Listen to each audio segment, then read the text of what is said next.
And the apologies.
Good morning, members.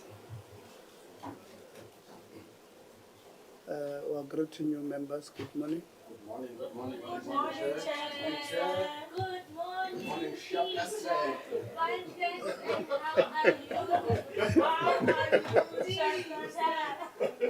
I think this thing of not going to crash is a problem. Yeah, no, of course. Good morning, Ingwe TVET College. Welcome to welcome to Parliament, to the leadership of Ingwe, Council and Management. Good morning, workers at Ingwe, the Student Representative Council, with the very nice blazers. The school I went to used to wear green, so you remind me of my high school days. Good morning, DDGs and leadership of the department, our team from Parliament, and everybody else or from AG. Good morning, people from Auditor General.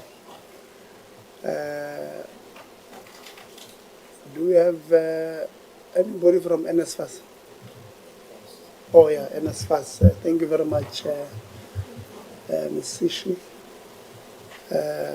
from NSFAS. Good morning, everybody. So today we are, it's the 11th of June, 2025. Today, members, marks exactly 11 months since you are deployed by your different political parties to this committee. We convened for the first time on the 11th of July. So next month, a month from now, we are having our first anniversary as this committee.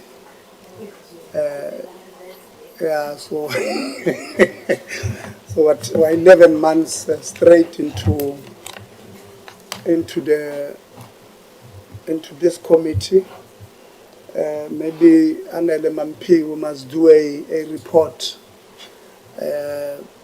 next month on the 11th of July, tracking back on what is it that we have done, which institutions we have met, what would have been the recommendations of the committee, then how far did we follow in making sure that the resolutions of the committee were followed to the letter,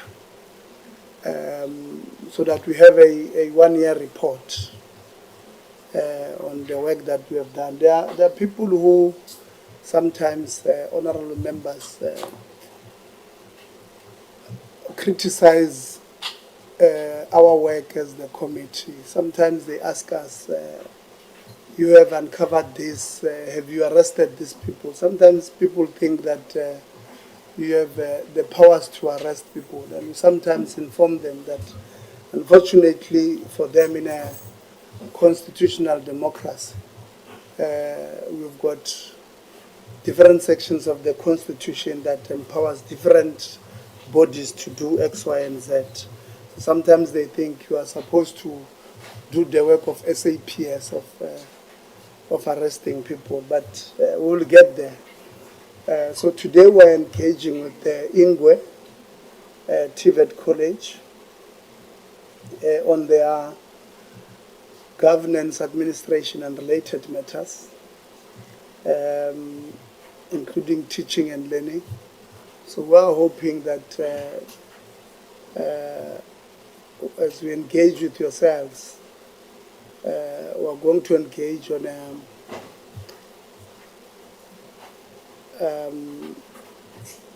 we'll be truthful when we engage. We'll be, because these members are not your enemies. They are a stakeholder in the system, and they want to make sure that they play their role in making sure that things are fine. So that is so the agenda will be the council and management. After the department, they will lead the discussion. Then we'll have the SRC presenting the state of governance, management, teaching and learning, and related matters from the student perspective. Then we'll have workers as well, labor, from a labor perspective. And then we're going to have discussions. So that will be our agenda. We do have apologies, which I'm going to quickly go through. We have an apology from the minister who's going to join us now. She started at cabinet, but she will join us now, and then she'll also go back to cabinet. And then we have an apology of Deputy Minister Konde, who's meeting stakeholders in the sector, did not indicate which ones. We have an apology from Honorable Lonzi, who will arrive late.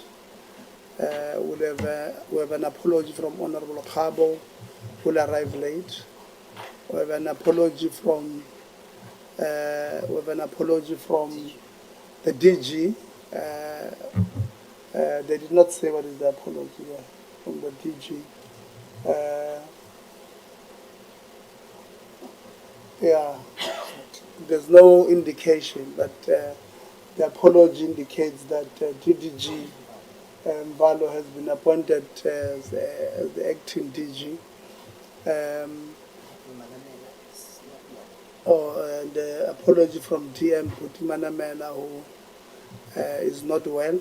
He was in Brazil, came back I think on Monday. I think he might have caught something there or on his way back. So those are the apologies we have.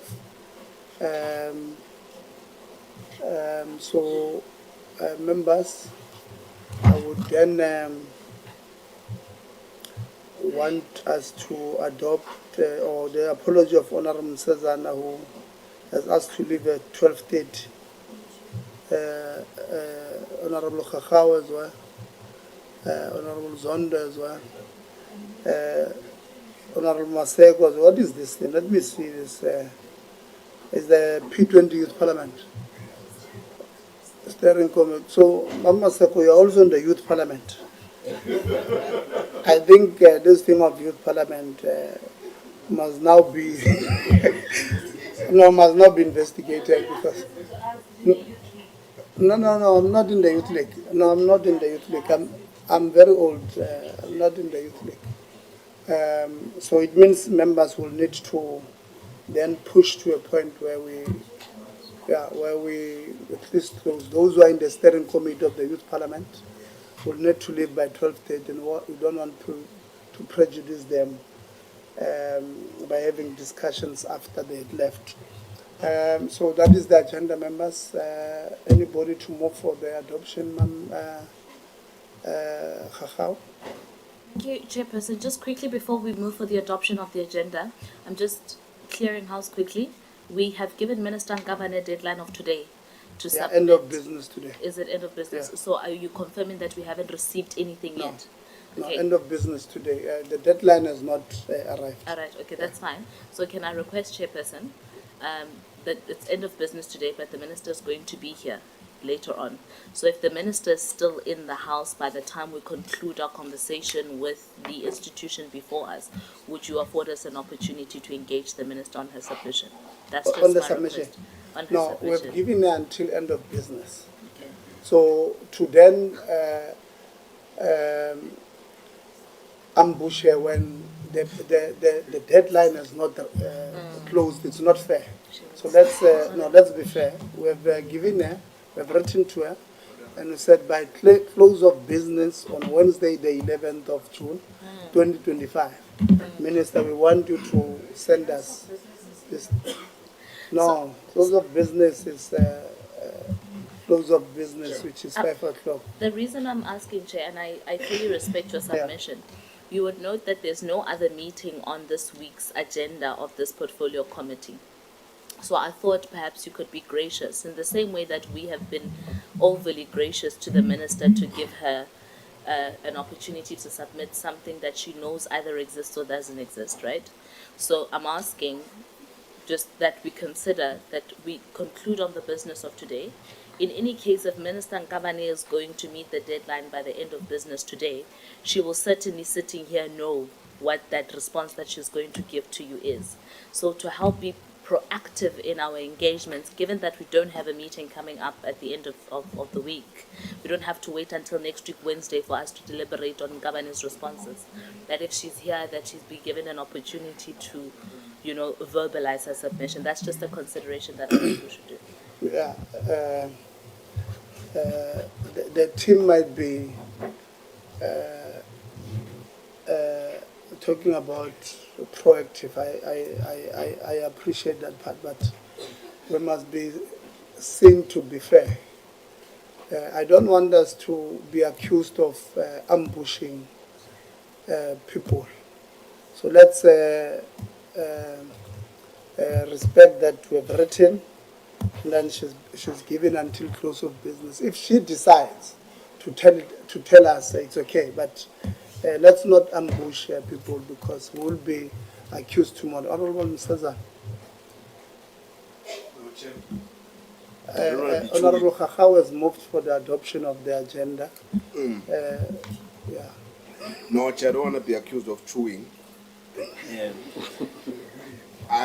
I want to say that I'm covered by Honorable Khakhaw on this matter. I wanted to actually expand on it, but I'll just say I'm covered. Thank you very much, Chair. No, thank you very much. Are you moving for this? Yes, I moved to second the agenda. Thank you very much. The agenda has been okay. Honorable Low. No, thanks, Chair. Thanks. I'm going to assist the meeting, Chair, and I think we don't have time, and we should be very much focused on the agenda of the day. As to what is going to transpire, we'll get updated as time goes on, and I want us to focus on the issue of the day. I therefore move for the adoption of the agenda. Yeah. Thank you, Chair. You are seconding Honorable Msaza. I'm seconding. Thank you. No, it's okay. The agenda has been adopted, members. We'll start with introducing ourselves. We are seeing a lot of new faces, and we would want to familiarize ourselves with yourselves. My name is Tebo Kholitsie. I am the chairperson of the Portfolio Committee on Higher Education, and Training. So I'm going to give Anele, and then we'll start here. We'll then move this way. We'll finish this side, come back here. We'll end here with Honorable Ngubane Omaseko. Thank you, Chair. My name is Anele Kabingis. I'm the Committee Secretary. Thank you. Now, you must press the button. Want you on record. Yeah. Good morning, Chair and honorable members. I am Dr. Rachel Radile. I'm the acting principal at Ingwe. Good morning, Chair and honorable members. My name is Siphelele Gavu, the Council Chairperson at Ingwe TVET College. Thank you. Good morning, Chair, honorable members, esteemed colleagues present in this meeting. I'm Zugile Christopher Mosese Bafomvalo from the Department of Higher Education and Training. Yeah, thank you. Bochaka kakhulu TDG. Asizela. Let's press. Can I be protected by honorable members?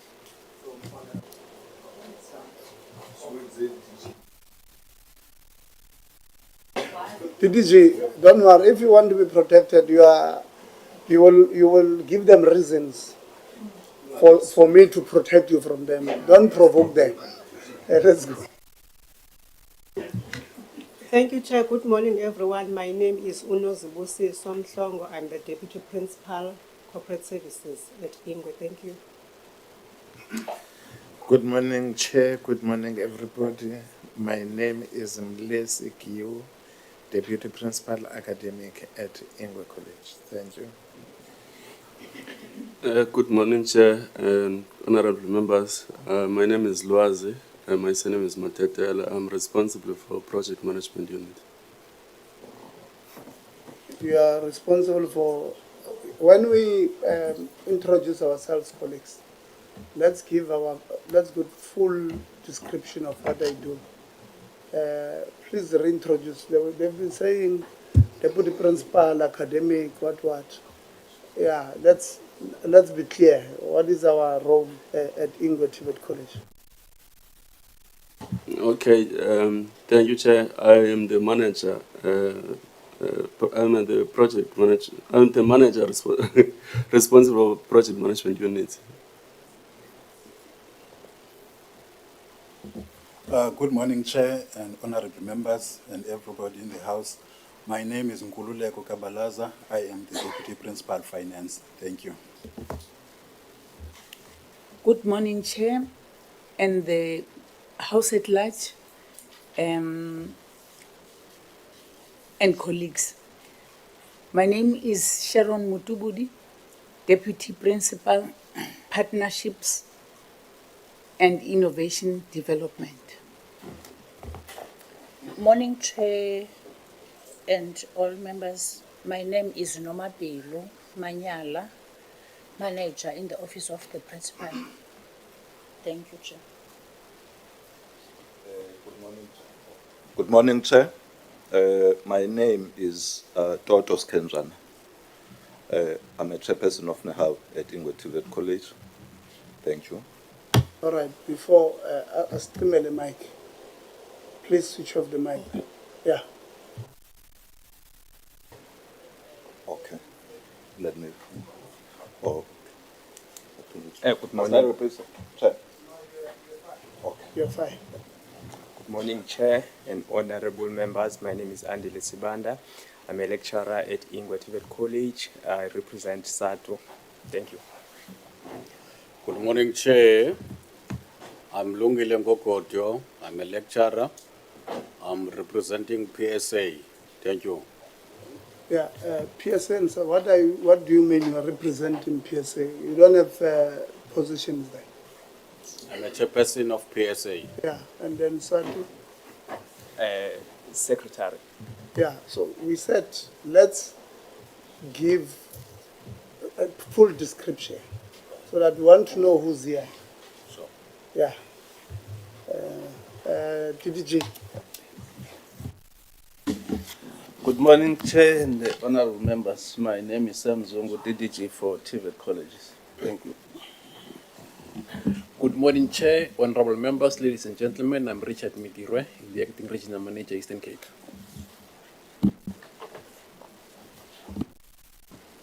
Good morning, Chair and the House at large. My name is Khotsifalang Tama. I'm from Ingwe. I'm the Secretary General. Thank you. Good morning, Chair. Hold on, SJ.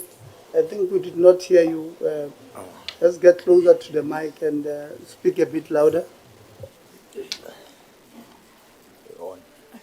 Good morning, Chair and the House at large. My name is Khotsifalang Tama. I'm from Ingwe TVET College. I'm the General Secretary.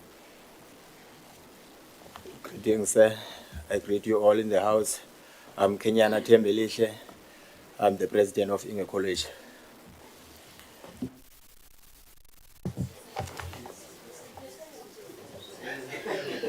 As the President of the SRC, it's okay. It's okay, members. It's It's okay, members. It's okay. President, you are protected. Now,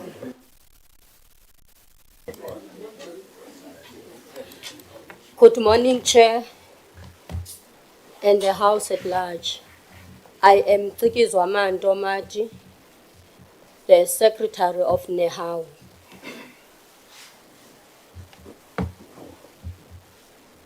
Good morning, Chair and honorable members. My name is Nomana Nontaga, Chairperson of SATU Ingwe branch. Morning, Chair, honorable members and colleagues. Lungisa Sishi, Senior Manager for TVET Support at NSFAS. Good morning, Chair and honorable members. I am Tracy TVET. I'm the Deputy Business Unit Leader for the Auditor General in the Eastern Cape.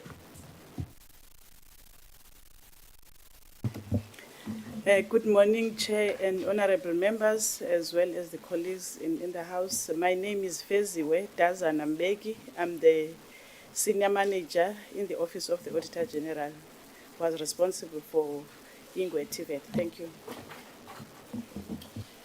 Chairperson, honorable members, good morning. Thank you very much for the opportunity. My name is Dr. Leslie Corey. I'm a social worker by profession, and I attend in my private capacity. Thank you, Chairperson. Good morning to yourself, honorable members and colleagues. My name is Poga Zigana. I'm the ANC Caucus Researcher. Thank you. Good morning, Chair. Honorable members, my name is Kim Lambo. I'm Chief Director Infrastructure at DHT. Good morning, Chair.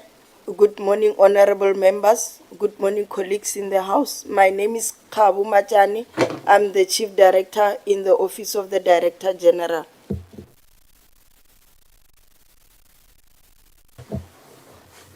Good morning, Chair and honorable members. My name is Putumelo Muilwa, Office Manager in the Minister. Thank you. Good morning, Chair. Good morning to all. My name is Zweli Nonkwelo. I'm the Director, TVET Institutional Funding at the Department of Higher Education and Training. Thank you. Good morning, Chair and honorable members and colleagues. My name is Pumeza Mbonsi. I am responsible for the TVET unit in the Eastern Cape Regional Office, Department of Higher Education and Training. Thank you. Good morning, Chair. Good morning, honorable members. My name is Kabelo Makita. I'm the Manager, Office of the Auditor General, Stakeholder Liaison. Thank you. Chairperson, honorable members and colleagues, good morning to you. My name is Ntombi Zetusbisi, Parliament Liaison Office of the Minister, Department of Higher Education and Training. Thank you. Good morning, Chair, members and delegation. Agnetha Arendse, the researcher for this committee. Thank you. Good morning, Chair, members and all the delegation. All protocol observed. Mampako Mudimba, Committee Content Advisor. Morning, Chair. Morning, honorable members and colleagues. My name is Tibudziwi Vere.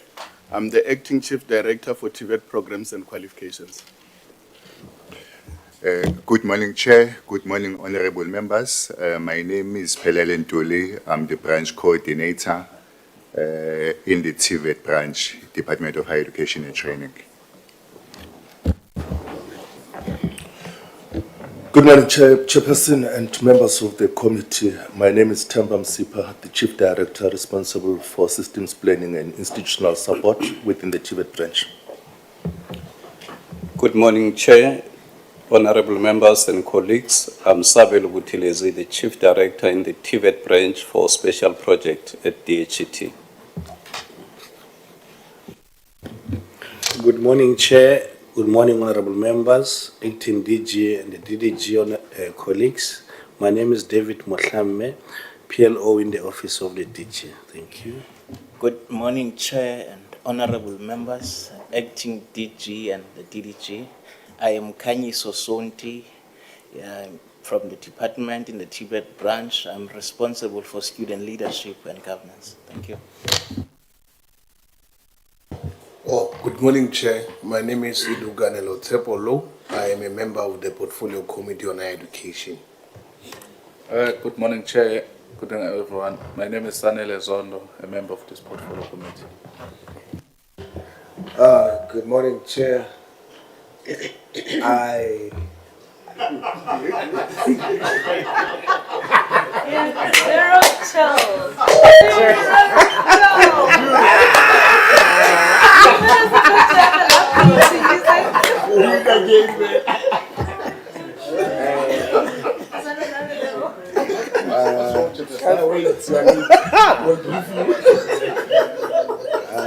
Honorable Souls.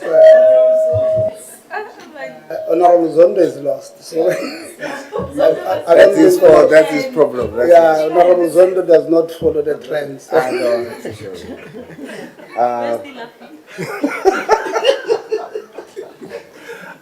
Good morning, everyone. My name is Ashley Koike, the first Salt, and I've been deployed by the Patriotic Alliance to serve all South Africans. And I'm a member, full member of this committee. And I'll be doing introspection here today.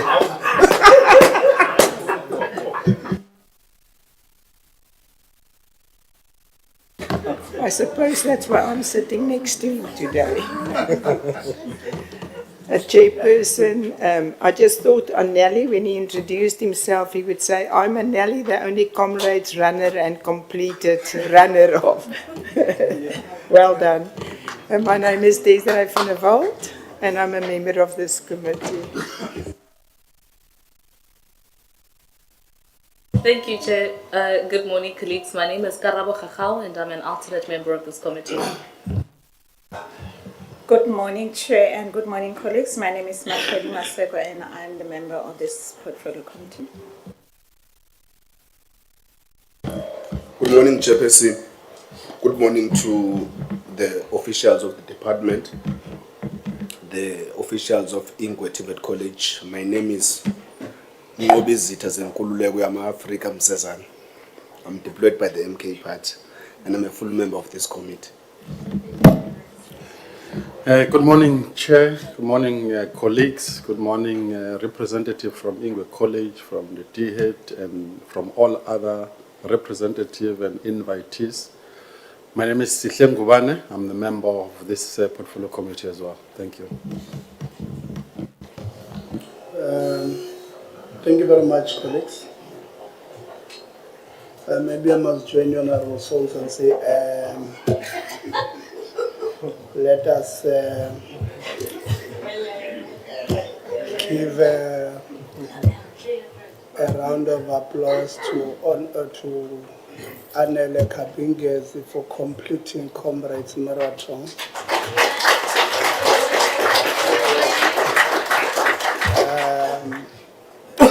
He completed the Comrade Marathon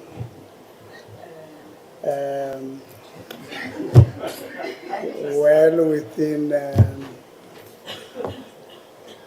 his time, and this is his medal of completing.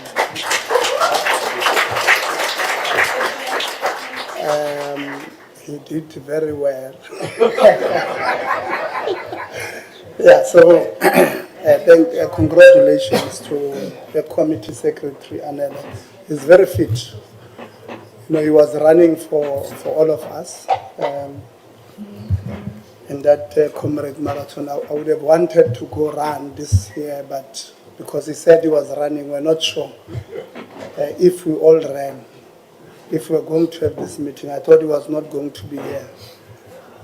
So congratulations, Anele, and congratulations to all those who ran, all those who completed.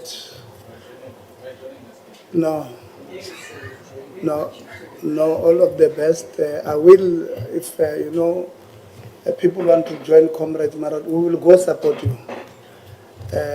Some of us, we know our weaknesses, our limitations. We're not going to join. Those who want to join, we will come support you. We will, because it will be 2026, few months before elections, we will ask you, all of you from the TA, from MK to go run. We will go support you, we'll give you all the support we want. And if anything happens to you, all the best, or it will be hard luck. If anything bad happens to you, we will support you, even your families will support them when they bury you. That's on a lighter note. So we're going to give the acting DG. I was hoping that it's not ours. Ours, if it was ours, the red thing there would have would be, no, it's probably next door. If it's ours, we'll go check. We'll get somebody to go check. But yeah, let's proceed. You know, I was telling members from Ingwe. I think Ingwe came prepared today. You know, the first thing is that our members, some of our members were late. Ourselves, even myself, I woke up and I slept again. I think there's something Ingwe is bringing today, which is very strong. It's Ingwe nizenenye namhlanje. So now there's an alarm here that when we're about to start with you, I don't know what you would have said to them, DDG, Zungu. I don't know Tenugu. So there's something you might have said to them, but I think they came prepared. So yeah, TDG, please lead the presentation. After that, I'm going to give the chair of council to introduce, and then acting principal will take us through. Thank you. It's not.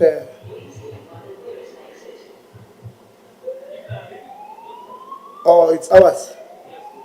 Okay, I did say that Ingwe has got a problem, so we're going to adjourn.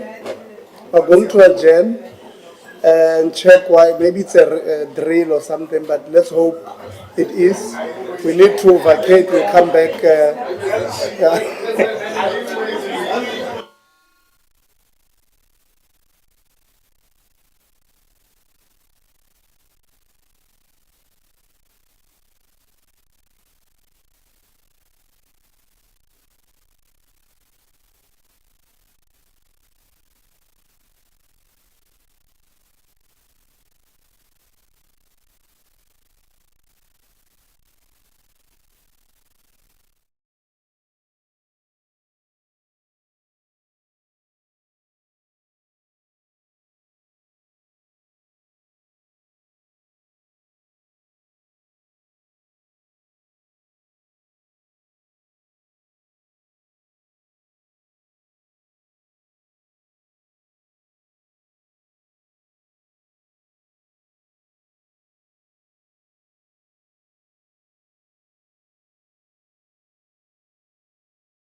Ingwe.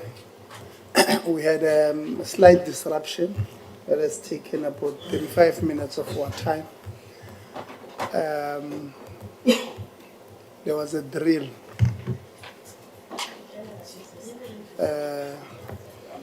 That disrupted us. The funny part here, members, is that when we're coming to work, we're actually talking that, hey, you know, Ingwe, there's a lot of problems. Bafaka maband. You know, we're saying, strangely today, you know, we're tired. There's something Ingwe is bringing. And one member said, hey, maybe when we get there, you must call IT to be on standby because the mics might not work. And I thought a member is exaggerating. But so we then were disrupted just before we allowed the DDG to lead the presentation. But we're back now, we will continue. We'll just be mindful of time. When you start with the presentation, I'll just give you an updated time that we'll allocate for you. You'll note that we have already gone through the, the presentations from yourself. So when you present, bear that in mind. Let's not read word for word. The members have gone through the presentation. That's why they were even saying, sorry, we must keep the presentation of the college. Just go straight to labor and student because they've read yours. DDG? Thanks very much, Honorable Chairperson, Honorable members, esteemed colleagues present to the meeting of the Portfolio Committee.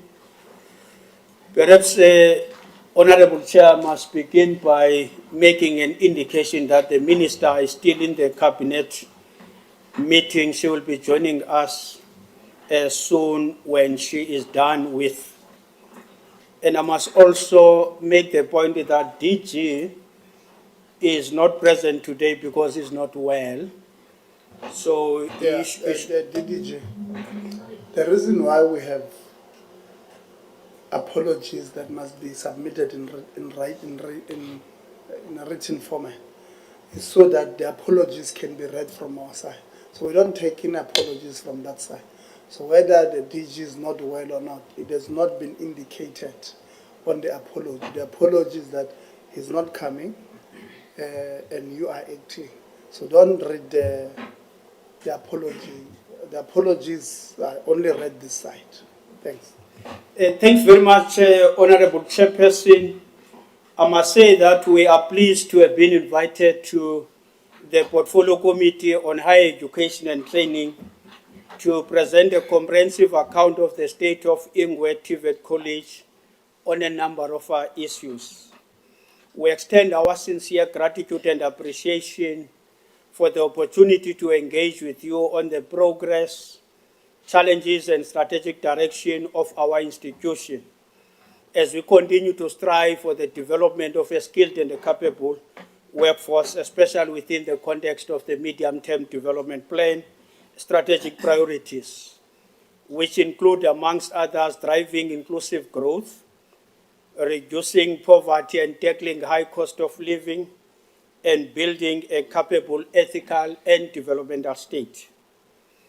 Ingwe TVET College is strategically located in the Eastern Cape across 3 rural district municipalities, which is Alfred Nzo, Joe Gabi, and OR Tambo, with 5 campuses.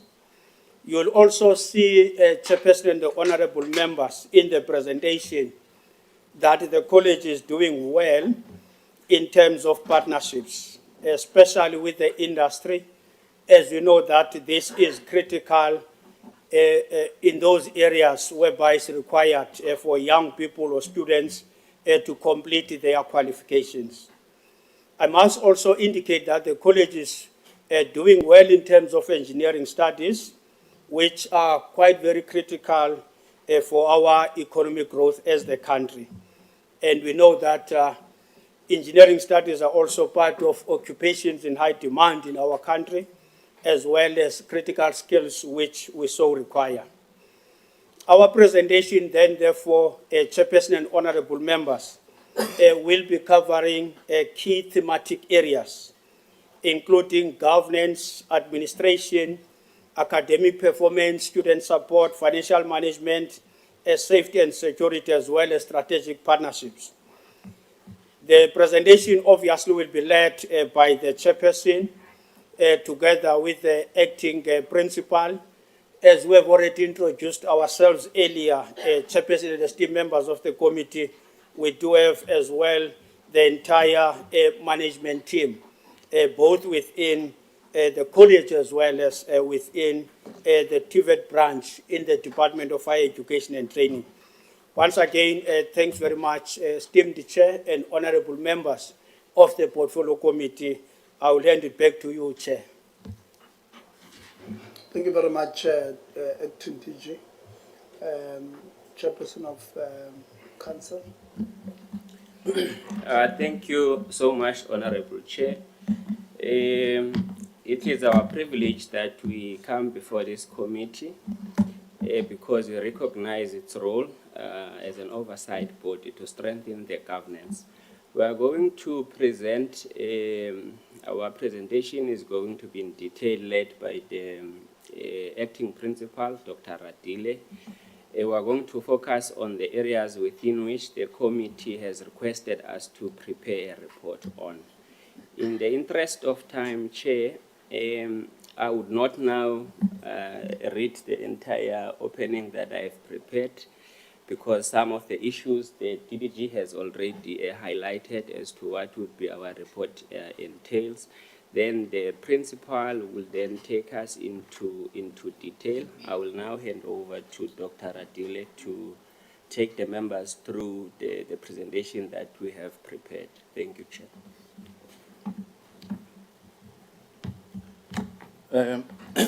Thank you very much, Honorable Chairperson and honorable members of the committee. In the interest of time, let me also acknowledge and greet all the stakeholders. On behalf of Ingwe TVET College, it's an honor to be presenting before the Portfolio Committee of Higher Education and Training. We are humbled by the opportunity, Chair. We hope that we'll be able to give an account of the work that we have been doing as an institution, and also will be taking lessons and guidance from the discussions that will be evolving. The presentation will cover the 12 areas as per the communication relating to the oversight work of the committee. So in terms of our footprint, it has been indicated by the acting DG that we cover 3 districts and we have got 5 campuses. There is still a project that is undergoing to construct a new agricultural campus at Ntabankulu. So this means that the number of sites will also be increasing. We have until 22, no? 22 level. Yeah. Okay, okay. So we have also shared the maps. Maybe one of the challenges, Chair, that we have, I'm not going to just you know, emphasize challenges over successes, but is the distance between the campuses, which also brings administration challenges because there's a lot of traveling and expenditure to access sites, which must also be noted. And you can see in terms of the GPS positions and the distance in kilometers, that the distance between 2 sites, that would be Mount Flesher and Ngqongqoshe, it's about 260 kilometers. So those are some of the issues that brings a challenge in terms of operations of the institution. I'll skip the values, the mission and the vision. We've got the College Council in terms of the subcommittees that are operational. So what Ingwe has done was to introduce over and above the prescribed subcommittees of council. There is a subcommittee related to innovation and investment. as well as a specific subcommittee related to student support services. In terms of the state of governance, there is only one vacancy that resulted from the resignation of a member. So we are still waiting for the Office of the Minister to appoint a replacement member to ensure that the council is fully constituted. At this point, council is operating at 94% capacity. In terms of student governance, the SRC is fully constituted. There is a central SRC which is responsible for all affairs of the college, and then there are SRCs that are campus-based. The numbers are indicated. The central one has got 10 members, and the campus SRCs also has got 10 members for these 5 campuses, and all of them are functional. In terms of the staff establishment, which emanates from the organizational structure that has been approved, the college is allocated 419 posts on PERSAL, but at this point, the college has been able to fill only 328. So issues of vacant posts relate to the availability of funding. In the next slide, I will indicate, Chair, that the vacancy rate arises because when we do our calculation of funding, we realize that we are not funded at the percentage that we require, which should probably be the minimum of 63%, but we are at 57%. So it becomes difficult to fill vacant posts. Otherwise, the college in the previous slide has made an effort to identify some of the critical posts which are funded from the council coffers. And in terms of the demographics, the college has 340 staff members who all are Black Africans. And within these staff members, there are 2 foreign nationals who were appointed a long time ago. One was appointed in 2010, the other one was appointed in 2014.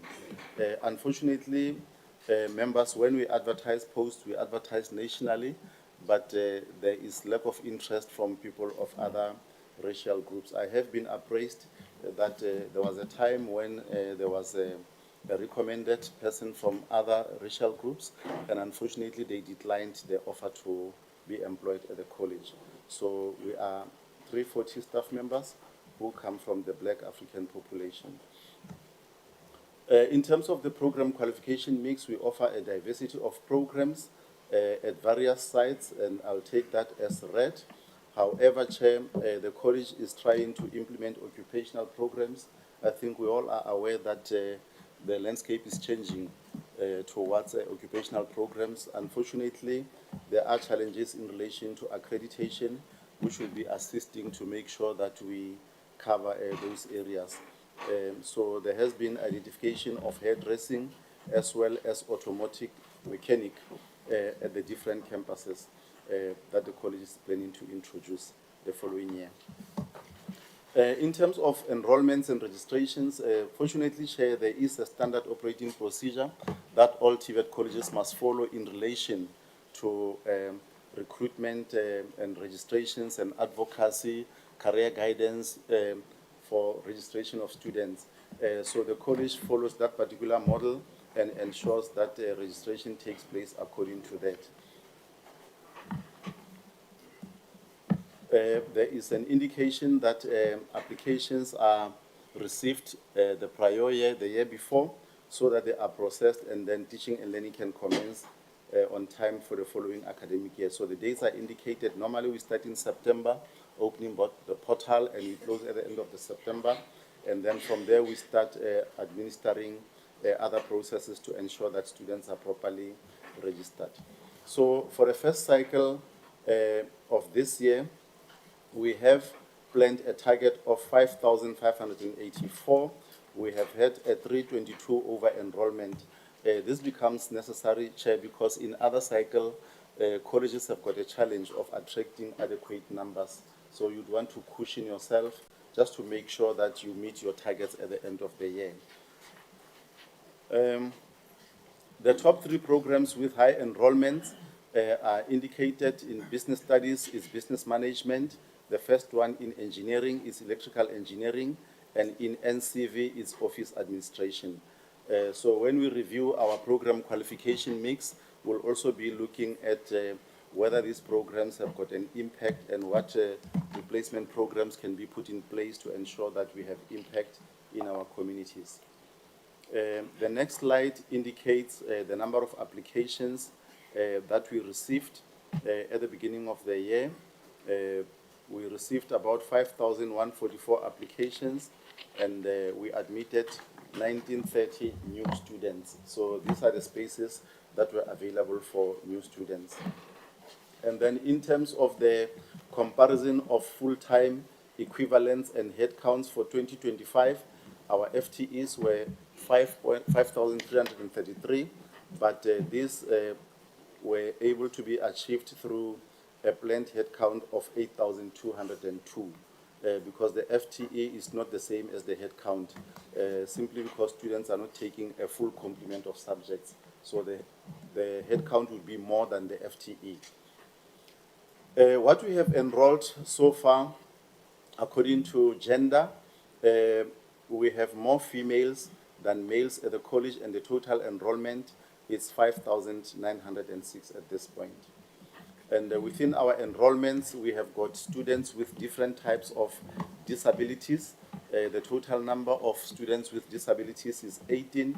We do have challenges with access, as we have indicated in the second paragraph, that all permanent structures are accessible except for what are called park homes. Is the language that is normally used in the area, which we normally would refer to as mobile classes. So these are quite a challenge to access, but it's something that the college will be looking into to ensure that there's access through all the facilities of the college.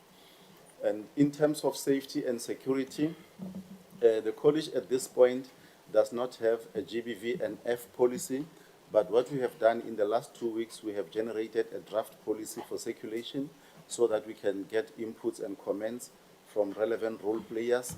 And once council begins to engage on the process of approving policies, this is one of the policies that will be approved.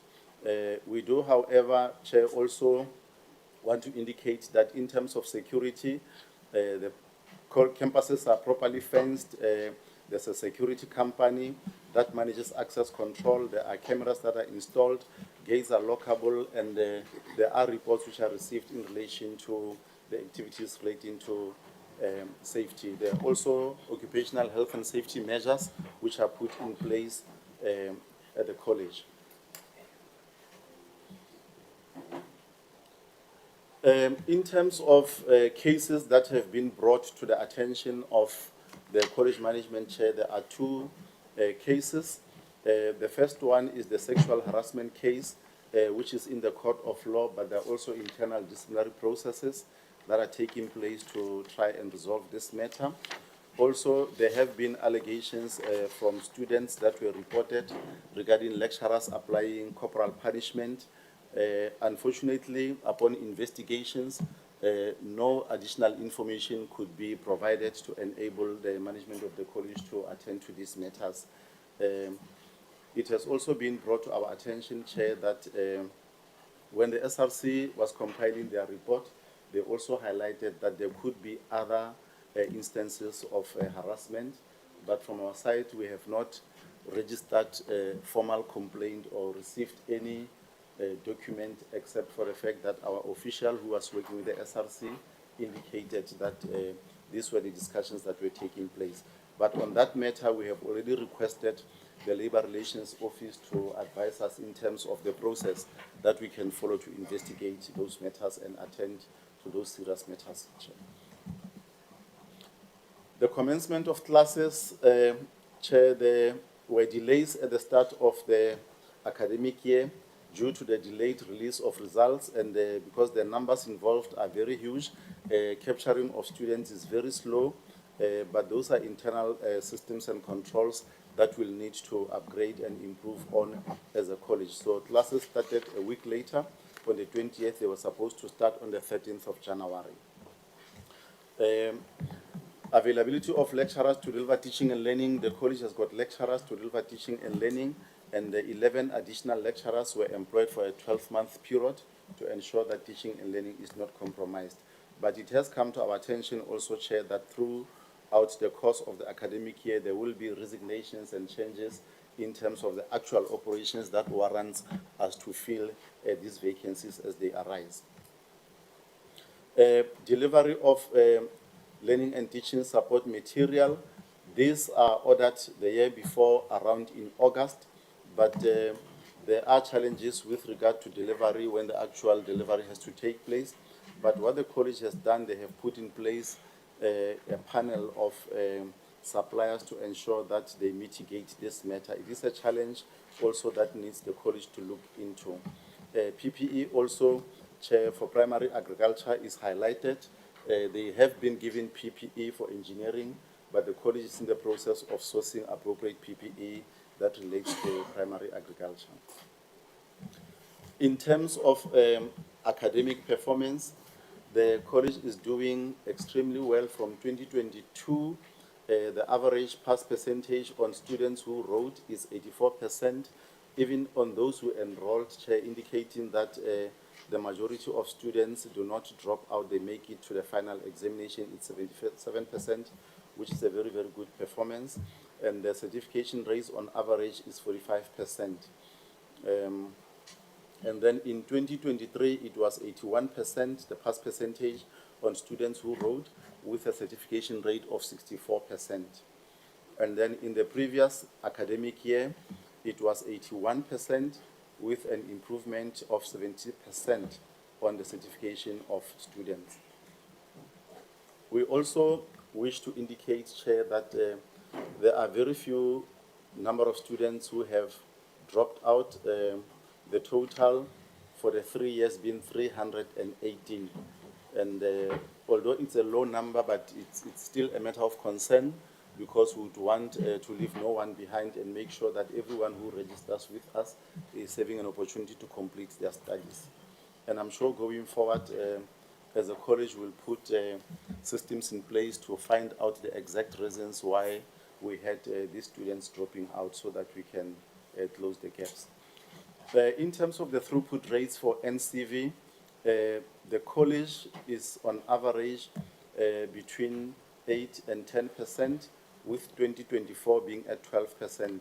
We have also put a slide, Chair. It's not a justification, just to indicate the national trends in terms of certification rates.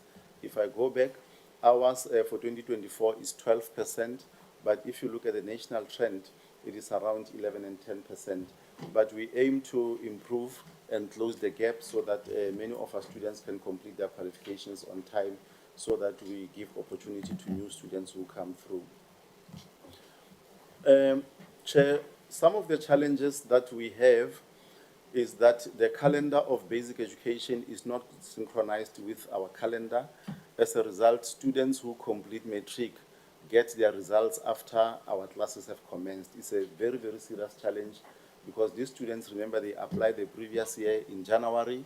When they have to start college, they don't have their final results, and therefore it's difficult to assist them. So this is a policy matter that needs to be addressed at a higher level. NSFAS issues are always there, but we try to submit our registration data on time so that students can be funded on time. Coming from a rural area, socio-economic challenges are always there, but the college does fundraising to try and assist students. We try and request for companies to assist with groceries for those who come forward and indicate they're struggling. We also work with our social partners, such as social development, to try and assist students to apply for grants and get assistance where they can. And then in terms of the crime rate, we work with law enforcement agencies and the security cluster to try and get a sense of what is happening in our communities and participate. And then I've already alluded to GBV and F, that we don't have a policy, but we are working on a draft that we are planning to finalize as soon as possible. In terms of NSFAS funding, in 2022, the college was able to claim 69% of the funding allocated. In 2023, it went down to 56%. In 2024, it's up to 62%. Not all students, Chair, who are at the college are eligible for funding. Some of them have to pay for themselves, and this is what the problem is with regard to claiming some of the money. Although some might be related to students not performing well, but in terms of the performance of the college, we expect that those who have progressed, who have passed, should be able to apply for funding and get assistance that they need to be able to continue their studies. In terms of placement of students, we have given an indication of the number of beneficiaries, which we have 2,890 from the period 2022 up to the current phase where we are. One of the issues that we have as a challenge from the side of the college is student accommodation. There is only one campus that has a student hostel with a capacity of 60 beds. But the challenge here, Chair, is that students would prefer to stay in private accommodation because they get the money to be paid to themselves, and they compare the private accommodation with what we have at the college. So as a result, the beds at the college accommodation are not fully occupied, but we are investigating and looking at opportunities and the possibilities of improving our student accommodation and hostel so that it can be attractive to students and also expand to other sites as well. In terms of the college finances, the college has received a clean audit for the previous cycle. There were no material findings in relation to the financial outcome and the management of finances at the college, and we really want to commend and appreciate the college in relation to that. And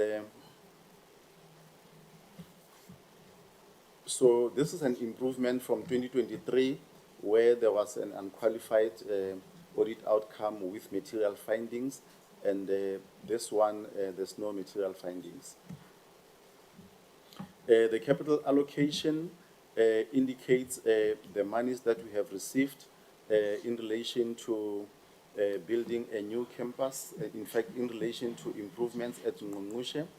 And in terms of CIG funding, the college is using the money effectively, and we are at 96% of expenditure with a balance of 7.3 million that is currently at the college. We have also received an additional allocation of 25 million that is dedicated for construction of an agricultural facility as indicated at Ntabangulu. And in terms of the Ntabangulu, Chair, the site at the moment, there is currently at the stage of earthworks where there's removal of the type of soil that will allow stability of the construction and the building that will be in place. It's a long process that is also affected by the weather. When it rains, it's difficult to work, but we have engaged the service provider. There are delays caused by rain, and the delays can be calculated at about 1 month, but they will be able to make recovery as the project progresses. In terms of certification backlogs, Chair, we do have a total of 542 certificates that we are engaging the department. Last week, our official went to the department and they started working on those certificates which we have not received. Part of the backlog arises from the systemic nature of the system, where when a student does not pass all the subjects at the same time, they have to apply, and combine the subjects to get the certificates. But our examination office is attending to the matter. In terms of post-provisioning norms, Chair, the process started in 2017 as a pilot. So where we are now, where our CIC College Implementation Committee is functional. However, there are still areas that we are navigating, especially the area of members who have objected to their placement. So there are 8 members who have objected to being placed, and the matter is still for discussion in the CIC committee. The labor relations report indicates that the college has got issues that it is attending to in terms of grievances, misconducts, issues that have been referred to conciliation and arbitration, and other matters, including the investigation of the SIU. And then, however, there's also the Labor Relations Forum that we are trying to get it to be fully functional. The last activity of this committee was on the 11th of March. We've got a meeting that is scheduled for the 18th of June, which is next week, in relation to engagement of labor. There have been efforts from the side of college management to engage on bilaterals with labor to try and get to work around labor issues. The last meeting happened on Friday, the 6th of June, which I must say was a very, very productive meeting in relation to resolving labors that were raised by issues that were raised by labor. In terms of partnerships, slide number 57 gives an indication of how the college is doing. There needs to be more work on this matter, but these are some of the partnerships that we have. The biggest one, Chair, is our collaboration with Kuha Development Corporation, where we are putting together a funding application to improve infrastructure of our sites. So this is a matter that we are engaging on. The last discussion was around last week in terms of progress on this matter. And we also indicate partnerships that we have with different stakeholders, SITAs, industry, to source funds for placement of students, to allow students to complete their qualifications through work integrated learning. And as I come to close, Chair, the challenges that we have as a college relate to the infrastructure that is old and dilapidated. And as I indicated, one of our key partners is Kuha Development, a corporation that is assisting us with application to Treasury. Student accommodation is one of the key challenges that we need to attend to as a college. Water supply in our area is erratic. At this point, the college has two vehicles, two trucks that deliver waters between different sites, but it's still a challenge that we need to upgrade and look into. We do have buildings that are incomplete from previous projects. Funds have been made available for completion of these workshops, which were not previously completed, at a cost of 56 million. ICT challenges, Chair, in relation to connectivity. Most importantly, we have had a discussion, the last one being, I think on Monday, if I'm not mistaken, where we were discussing solutions with ICT and tracking progress in terms of the contracts on hand on how we can beef up connectivity. Shortage of general equipment also is one of the issues that we have, but we are looking at supply chain processes to try and expedite where there's a shortage of furniture.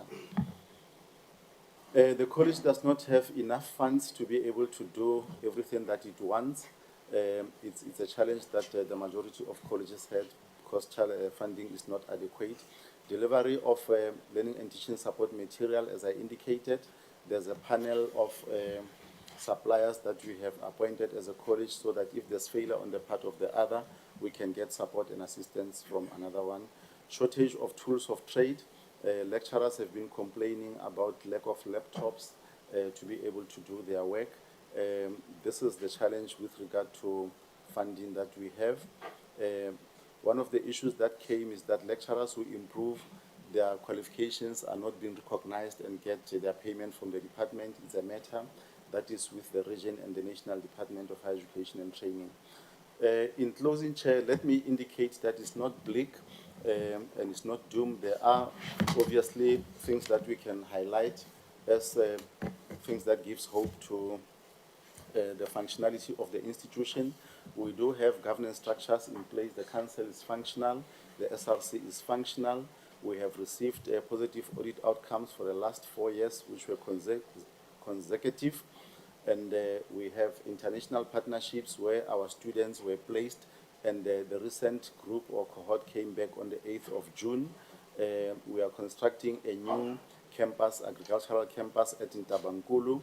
We are having an MOU with KUHA, which is assisting us to apply for funding and establish a public-private partnership.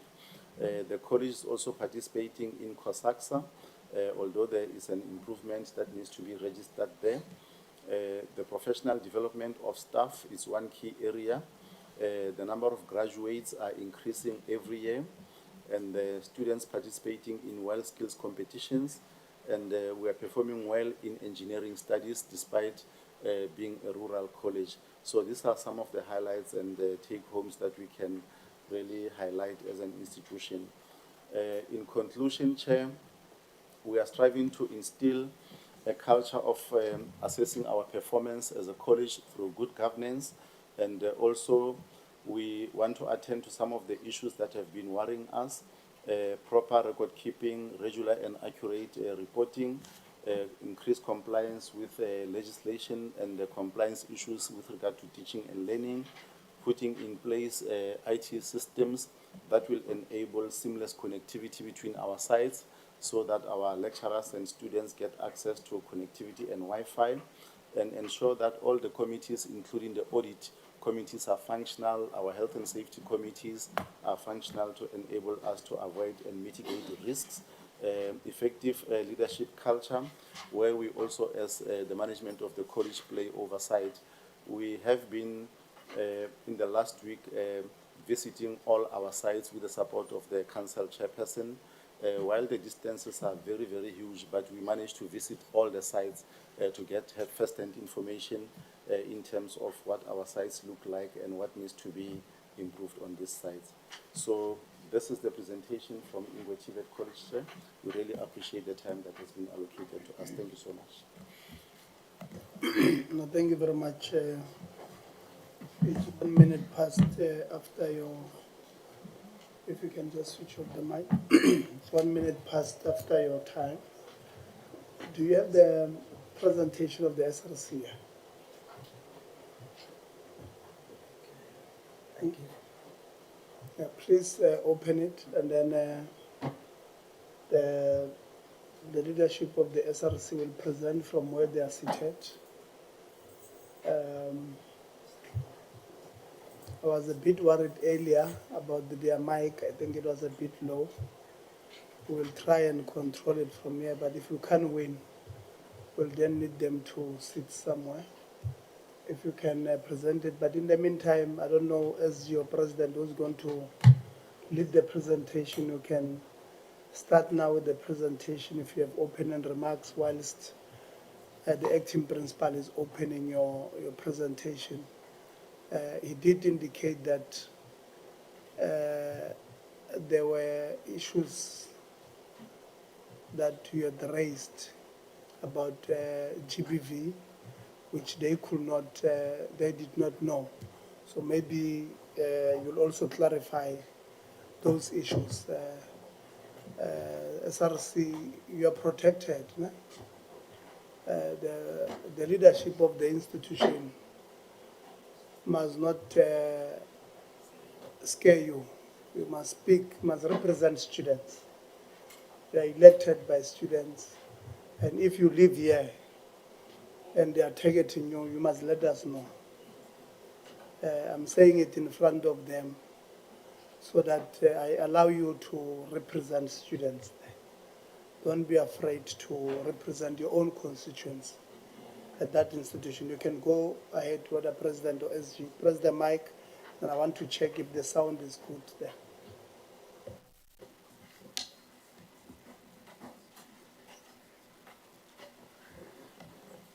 SRC presentation to the Portfolio Committee.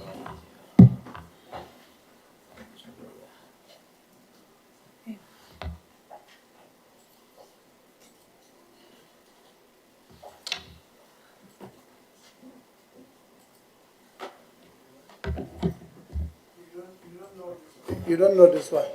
The one on the... Okay. So this one is the one that is done by management. And not by students. Yeah. Now continue with the one that you have.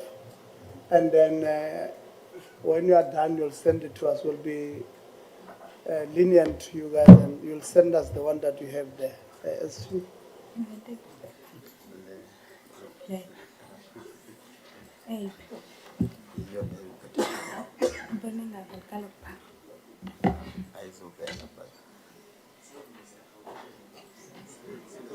Should I proceed, Chair? This one. Thank you.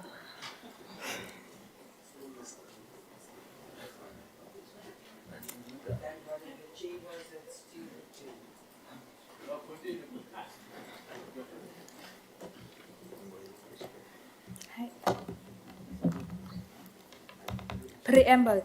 Ingwe TVET College has 10 central SRC members consist of the following portfolios listed below. Due to time, I won't go through them.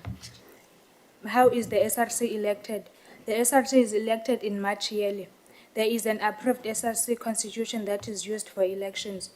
Independent Electoral Body, IEB, is appointed to conduct fair and democratic election on campus level.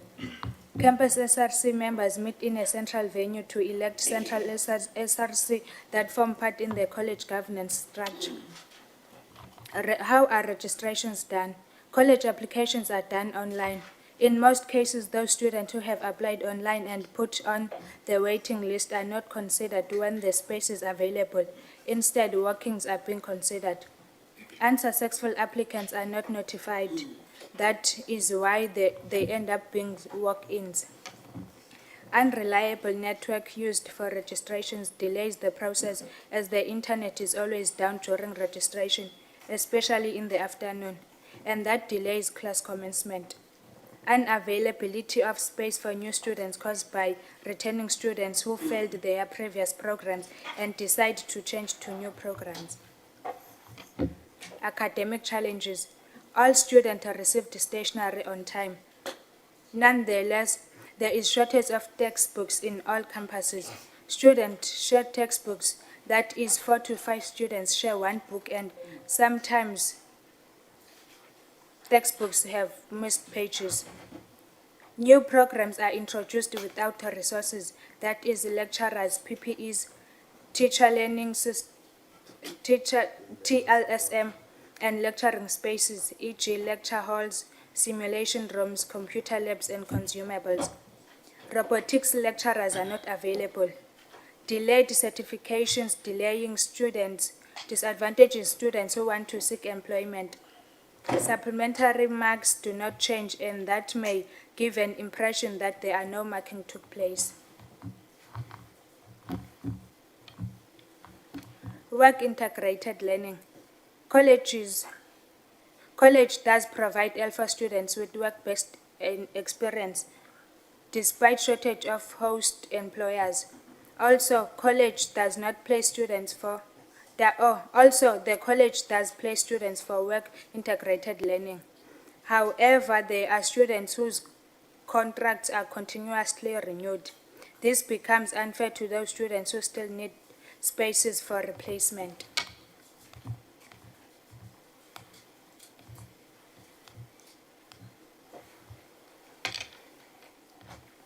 Infrastructure. Lack of accessible permanent lecture halls. The college has a lot of temporary structures who have been there for more than 5 years. These structures are not accessible for students who live with disabilities. Only one campus is fully accessible to students with disabilities. No plans for permanent structures have been communicated with the SRC. Lack of lecture halls affects student attendance negatively as class attendance becomes a matter of survival of the fittest or first come first serve among lecturers. Shortage of chairs and desks. The college has computer labs, but they need maintenance. The college does have Wi-Fi, but it is limited to certain areas that support administration and not accessible to the whole campus for student accessibility, including the hostel. Workshop equipment is outdated. Robotics program do not have workshops. Financial aid. Error regards with the registration data submitted to NSFAS results in students being unfunded. There is a lack of transparency from bursary offices with regards to student information that is sent to NSFAS. Students whose status is a registration received from February have not been paid by NSFAS up to date. The students who have their statuses as rejected, after students appealed, the status is changed to closed, of which we don't know the closed means. We appreciate the outstanding payment of 2024 NSFAS beneficiaries that were proceed and paid on the 3rd of June 2025, although it has inconvenienced the students. 2024 trimester 3 hotel dwellers did not receive their personal allowance up to date. Recommendations. During registration, separation of registration lines are recommended for returning students to overcome influx, as therefore those students with a clean pass should be served separately from those who are repeating subjects. Rejected students should also be notified to avoid them traveling to the campus. Students on waiting list to be considered first when there is space instead of walk-ins. College to provide resources for both new and old programs at the beginning of the year. College to assist in correcting errors of data submitted to NSFAS by the college to NSFAS. DHET to ensure that results are released on time before students are registered. Ensure certificates are issued with set deadlines. Wi-Fi to be accessible to the whole college, including the hostel. Continuation of the recommendations. The college should plan towards having sport facilities and permanent accessible structures. College to put in place a system that will ensure the lecturers attend classes. Mounted furniture is preferred to prevent theft. The college to ensure that students receive learning materials before class commences. Repair and maintenance of ablutions, labs and lights. Student cards to be provided for each and every registered student in every academic cycle to avoid imposters. Purified water to be available to all students for drinking. Hygiene and cleanliness to be maintained in all campuses. Established a task team between students and management to follow up monthly on progress. In closing, we are not asking for favors, just for fair access to education, dignity and accountability. Thank you. Thank you very much. I'm going to hand over to the labor, and also you do have 15 minutes.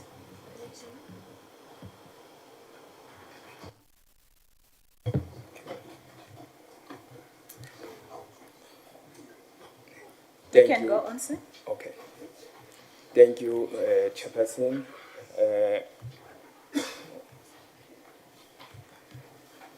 Organized labor, in coordination with its constituencies, led a data collection process within our institution. During this effort, we noticed that Mount Fletcher campus and the HR unit disproportionately shaped the outcome, potentially overshadowing other areas. To address this imbalance, we aimed to ensure fair representation and invite this committee to review the roles of these two units, as senior management appears to have no interest. Chairperson, the absence of a permanent college principal has led to systematic instability, together with the absence of the permanent campus manager at Siteto campus. Staff report the need for a stable leadership figure to coordinate resources, infrastructure upgrades, and staff development. Contract and part-time staff, particularly at Ngqongqoshe campus, experienced delayed inconsistent payment, which has created financial distress. Campuses like Maluti report a complete lack of working tools, no laptops, no desktop, making it impossible to perform academic and administrative duties. Campus HR offices have become symbolic of administrative paralysis, staff routinely report being passed from office to office with no resolution of basic employment issues. HR services remain ineffective across campuses with no standard response time and accountability measures. Salary notch correction remain overdue. with many staff on incorrect pay scale, leading to unresolved pay disparities. I cite the ELC case arbitration award, which is still not done. Chairperson, professional experience is inconsistently recognized in salary reviews. Exit procedures for retiring staff are vague, with no clear communication on debt clearance or benefit retrieval, further eroding trust in the institution processes. There is a member, Chairperson, who has resigned 3 months ago, and there was no pension payout. We don't know what is happening. It's been 3 months without income.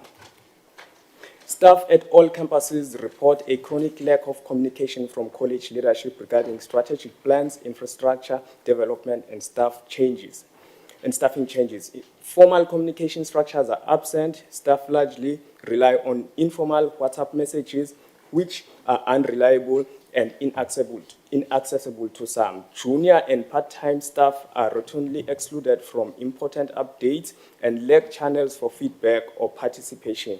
Asset disposal policy and processes in the college is unclear, as we are asking ourselves, where are the old laptops taken from us go?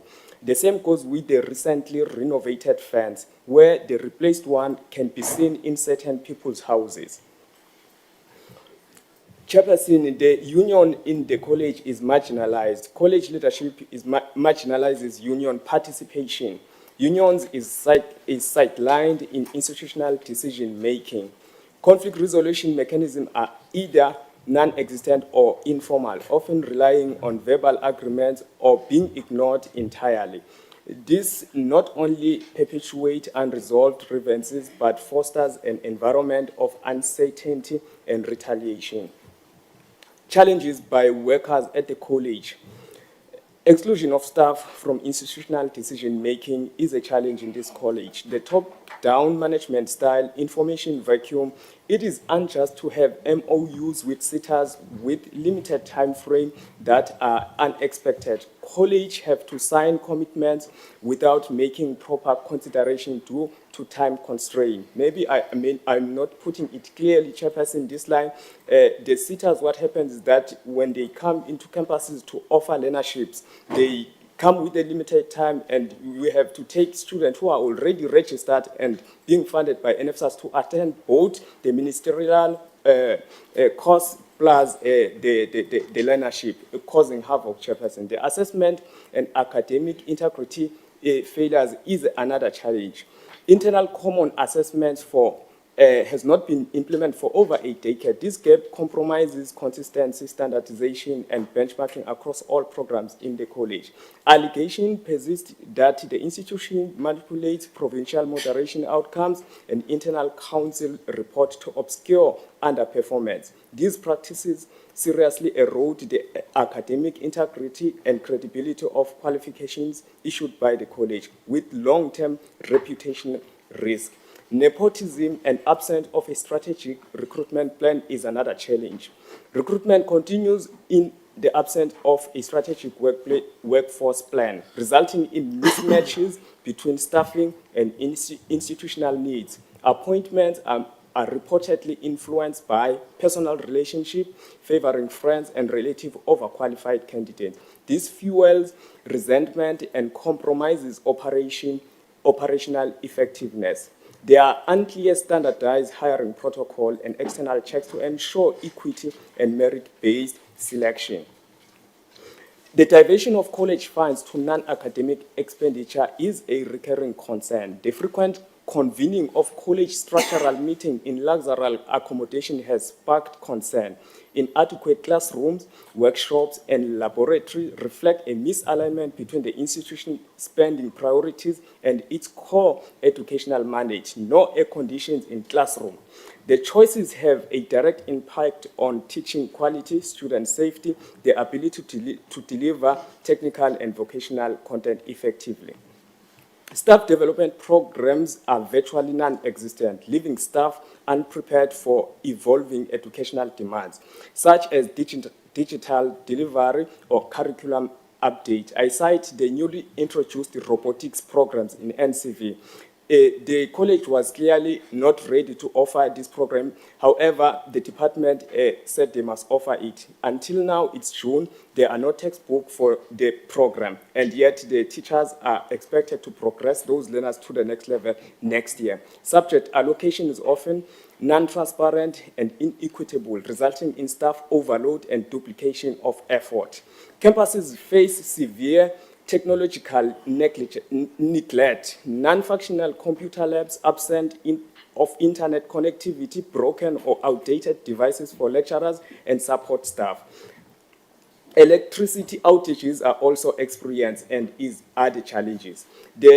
At other campuses, prefabricated classrooms are structurally unsound, weak leaking roofs, open holes, overgrown vegetation that attract snakes and pests. Access paths are muddy and unsafe, non-functional toilets and water shortages, delays in procurement. The recommendation are that, Chairperson, the college should revive the HR unit by filling all vacant positions that are required, address the matter of employees who have resigned or retired, address the issue of qualification improvement, appoint the permanent college principal and Seteto campus manager, create campus-based leadership structure, engage the union as a strategic partner, improve internal communication and transparency, establish a fair and transparent dispute resolution system, restore academic integrity and internal quality assurance, reform recruitment and staffing practices, prioritize infrastructure development and campus safety, strengthen technological capacity and resource access, build a comprehensive employee development plan. In conclusion, Anne Macaulay, former CEO of Xerox, offers this insight. Open quote, employees who believe that management is concerned about them as a whole person, not just an employee, are more productive, more satisfied, more fulfilled. Satisfied employees mean satisfied customers, which leads to profitability, close quote. Thank you.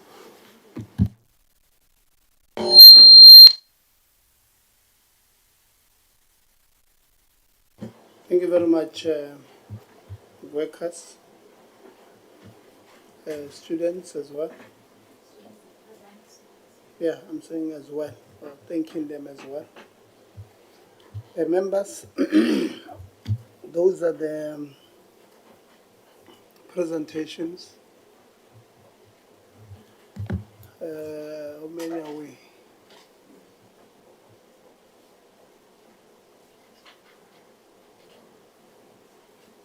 Okay.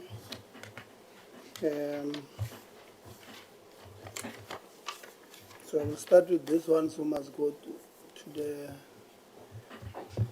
these young ones who must go to these young ones. Yeah.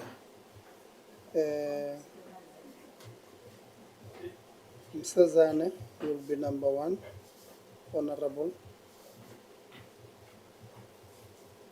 Honorable Khakao will be number 2. Honorable Zondo will be number 3. Honorable Khabo will be number 4. Van der Veld, Honorable, will be number 5. Ngubane, Honorable, will be number 6. Souls, number 7, Honorable.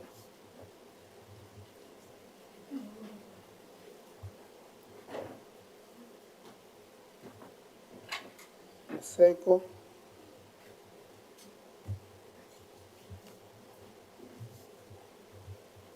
Honorable Law, and let's see, I will be last. So,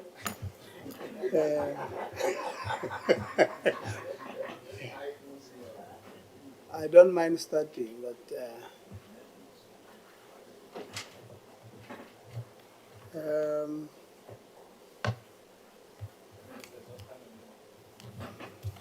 no. They're still in cabinet. I could not get her on the phone. I went outside there to try and get her so that by the time we engage, we have an indication. So we'll have 9 minutes, members, each. We lost a lot of time to the drill. I think whatever Ingwe wanted, Ingwe is getting. Honorable Msazana, your 9 minutes, that's now. Well, thank you very much, Chairperson. Siyabonga ku-Ingwe for the presentation, the students and labor. I'll try to be very precise, and I also hope that I'll get precise responses. But maybe before I start my questions, I would really want to first understand the responsibility of the Deputy Vice Principal of Innovation, I believe, and Investment. What is the role of that particular office? And can the Deputy Vice Principal also share the innovative or innovation strategy and its impact, perhaps just to highlight its impact on the lives of the students socially and the educational aspects of students? Deputy Vice Chancellor, Deputy Principal. Principal, I mean, you. Of Deputy Principal Innovations. of Innovation and Investment.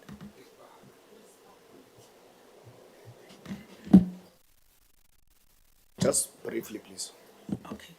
The innovation and investment, it's we call it, we used to call it donor committee. It is a committee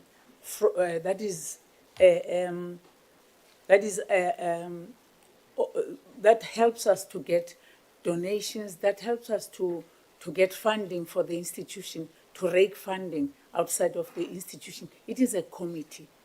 I am the principal, the deputy principal, a partnership and innovation development. So this is the committee to assist us to rake some funding into the institution. No, thank you very much, Deputy Vice Principal. Apologies, we used to interacting with universities. Thank you very much, Deputy Vice Principal.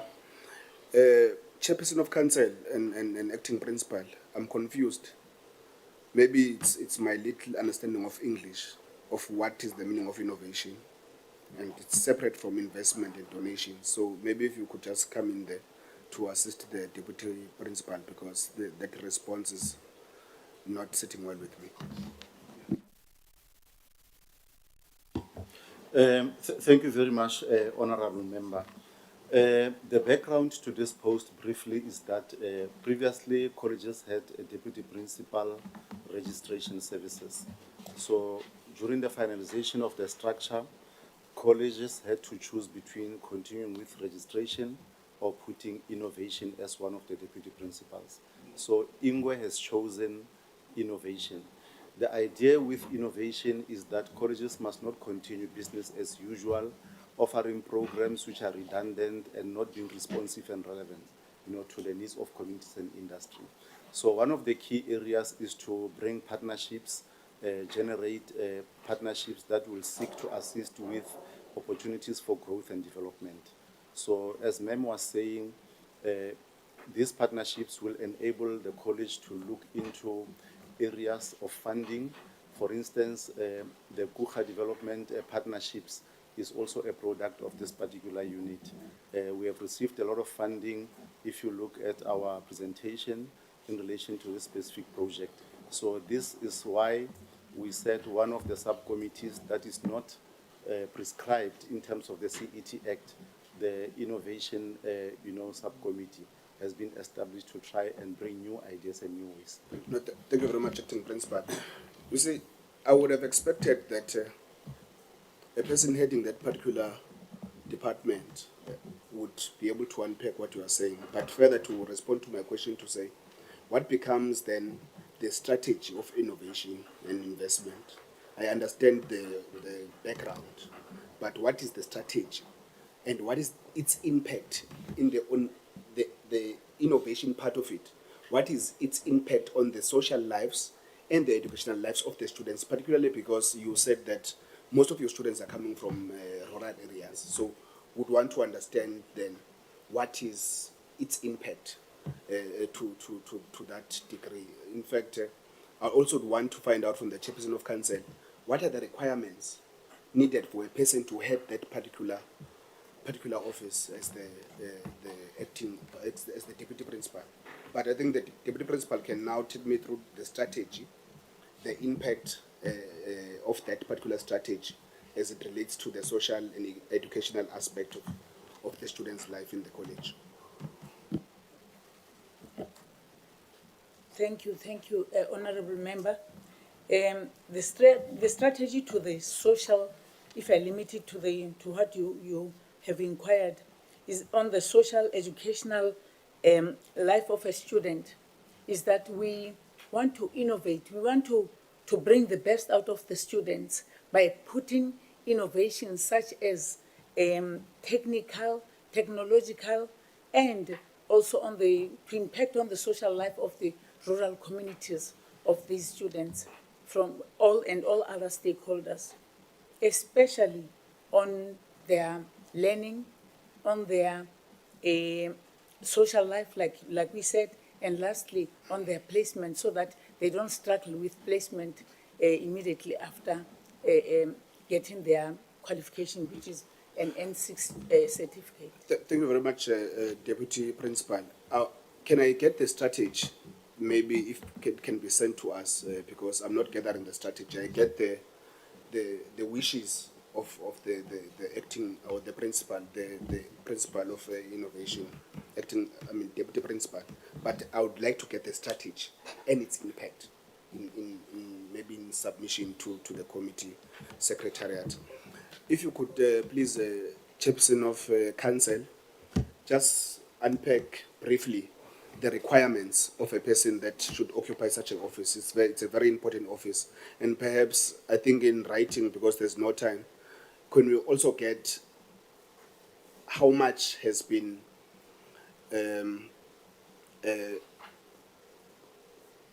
how do I put this? How much has been achieved? Yeah, thank you very much. Achieved by the particular office in terms of investment, and obviously you've included the partnerships that you have so far gathered in the process. If that can also be submitted in writing, but I would want to gather the requirements, and maybe just also to add, how long has the deputy principal been occupying that particular office of innovation and investment? Thanks, Honourable Member. Well, I may not speak with authority in terms of requirements because their level of delegation, they are appointed by the department. So the department has a standardized requirements for deputy principals. So at my fingertips, I cannot say perhaps there is a requirement of a master's degree in this. So we can perhaps submit one of the standardized advert by the department when we make submissions of the strategy, so that I don't mislead the honourable members. But on the idea on the impact, one, we've been given mandates by this administration, which are largely not funded. So it needs colleges now to be creative in terms of how they respond to achieve those targets. For instance, increasing access to TVET programs. With our limited infrastructure now, we need to be creative in terms of how do we get funds to increase our infrastructure development so that we meet the target of ensuring that there would be increased enrollment. That is the impact that the student would have. And also with the moving times, we want to increase our occupational programs. And this is strategically because SETAs have fund money that are specifically funding for occupational programs. Therefore, we want to target the SETA fundings to ensure that we get funded for these occupational programs. That will also... Can I just cut you, Chair? I think that the chairperson is cutting my time. Thank you for your response. I'll just ask one question, Chair, through you, which is very important. this thing of acting. There are a lot of acting people in the TVET sector. A deputy principal academic and acting principal. Would you agree that the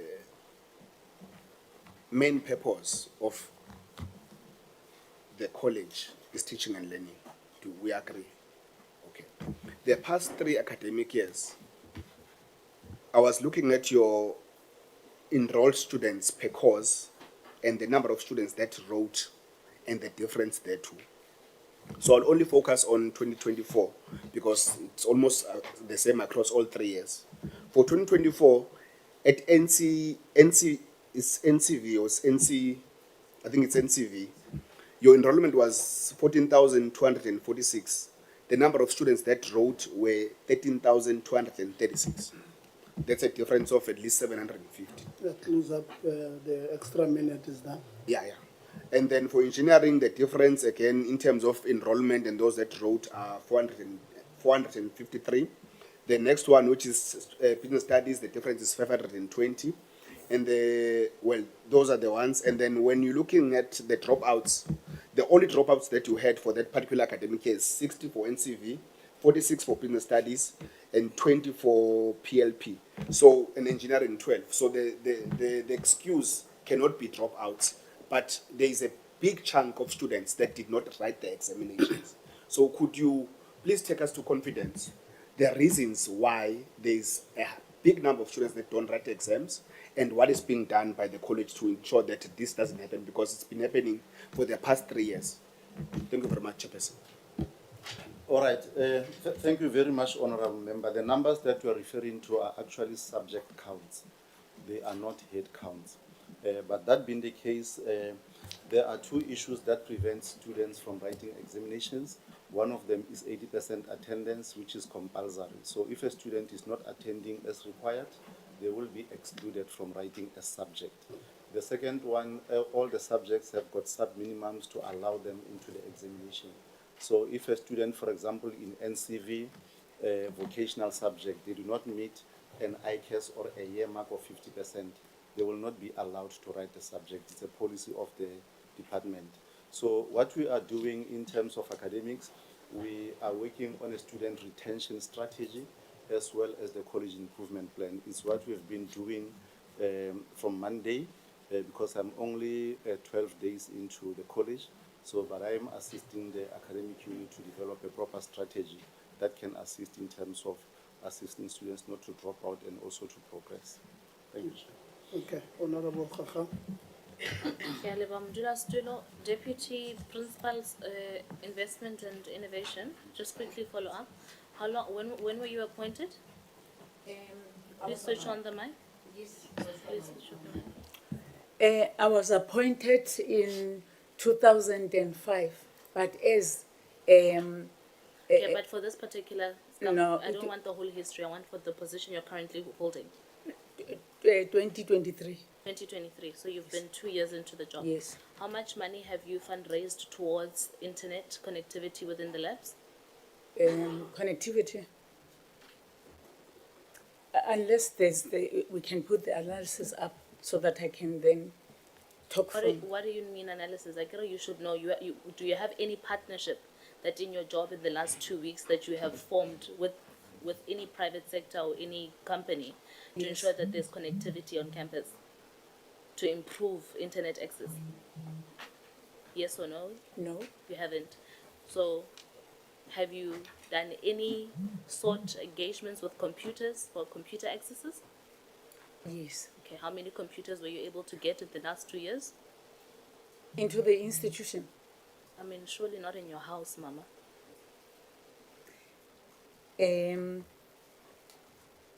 No, I haven't. You haven't? Yeah. How many textbooks, partnerships were you able to get in the last 2 years for the institution? No, we haven't. We brought money into the institution. Yes. How much money were you able to get for Plus the institution? minus 2 million. Plus minus 2 million. Yes. Who's the CFO of the institution? Next to me. CFO, 2 million that Mayor was able to gather from partnerships for textbooks. How many textbooks were you able to get to pay for from that 2 million? While you search, I'll move on to the next question. So I'm giving you time, 2 minutes, because I have 6 minutes left to give me that response so that I can follow up. Deputy Principal, the reason why I'm asking you the questions I'm asking you is because I know for a fact that in a computer lab, if you set up a router, one router, you can go to Telkom, and the fastest operating modem, per month you spend less than 1,000 rands. So the fact that in 2 years you did nothing as far as improving technological access for labs, for me, that doesn't make sense, particularly when you yourself, in response to Honorable Msezana's question, you said that your primary focus is to ensure that there is an enhancement of social life and technological access for young people. So if that is at the heart of your focus, then the very bare minimum, 1,000 rand per month, you should have been able to get that right. The bare minimum, you should have been able to make sure that you have computer access for rural kids that you say are your #1 priority. For me, I don't understand how you've been there for 2 years, but in 2 years, you haven't been able to deliver on simple network. Simple, and I know for a fact that Vodacom, MTN, and Telkom are very excited to deliver and help as they're doing with the Department of Basic Education. So that is something that you should have been able to do. So for me, the fact that you haven't done that tells me and South Africa that either you have zero capacity to be doing what you're doing, or you simply do not know what you are doing, or number 3, humanat, ujajem, and you're not worried. So, and I'm not asking for your response, I'm just telling you that's a comment. Moving on, Memanyala, you were first, before the position that you occupy right now, am I correct? You are a manager in the principal's office. Before that, you were the campus manager of Siteto, is that correct? Yes. Please switch on your mic. Is Is it on? It is on. Okay, thank you. So you were, why did you leave? Okay, briefly, let me say, it was after, it was during Mama. opening. 1 minute, please, time. I was assaulted by the community due to a tender that was issued by the college. Then I was assaulted by the community members.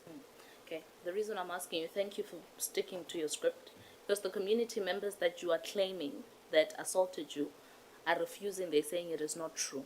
But I'm not the police to say who's telling the truth. What I'm trying to ascertain, did you receive a salary scale difference when you moved from being Siteto's campus manager to being a manager in the office of the principal? No. So your salary is still the same? Yes. CFO, the salary scale of a campus manager versus a manager in the office of the principal, do they earn the same across board? Okay, thank you, Honorable Member. Currently, the manager in the office of the principal is on the assistant director level. So the campus manager notch is actually above the salary notch. So why hasn't her salary changed? Okay, thank you. I think this one was an employer-initiated transfer, so the conditions were maintained. It was not an employee-initiated one. Okay, so if the employer initiates the transfer because there's a justification to keep the salary as it is, even though you are employed at a level that is different from the level you were previously occupying. Is that your justification? Honorable Khafal, the employer is the department. Yes. The department is here. Yes. Let them answer. I don't think it's fair that the CFO, who has absolutely nothing to do with the transfers. So the department is the one that transferred the person and they're here. They must answer that. I don't think we're being fair to the CFO, who does not handle HR-related issues, to ask him this question. I was getting the chairperson, but thank you for... Yeah, but let's not ask them unfair questions. I mean, the CFO has got absolutely nothing to do with this. So, No, it does not pay, Honorable Khafal. I was getting there. So, acting DG, what is the motivation for keeping the salary as is without any changes? Well, thanks very much, Honorable Khawkhaw. I were to ask, maybe I'm not sure, my several apologies, Honorable Chairperson. If maybe DDG Zungo, I know we do not have a corporate service of the department with us, unfortunately. I'm not sure whether DDG Zungo can assist to an extent. What?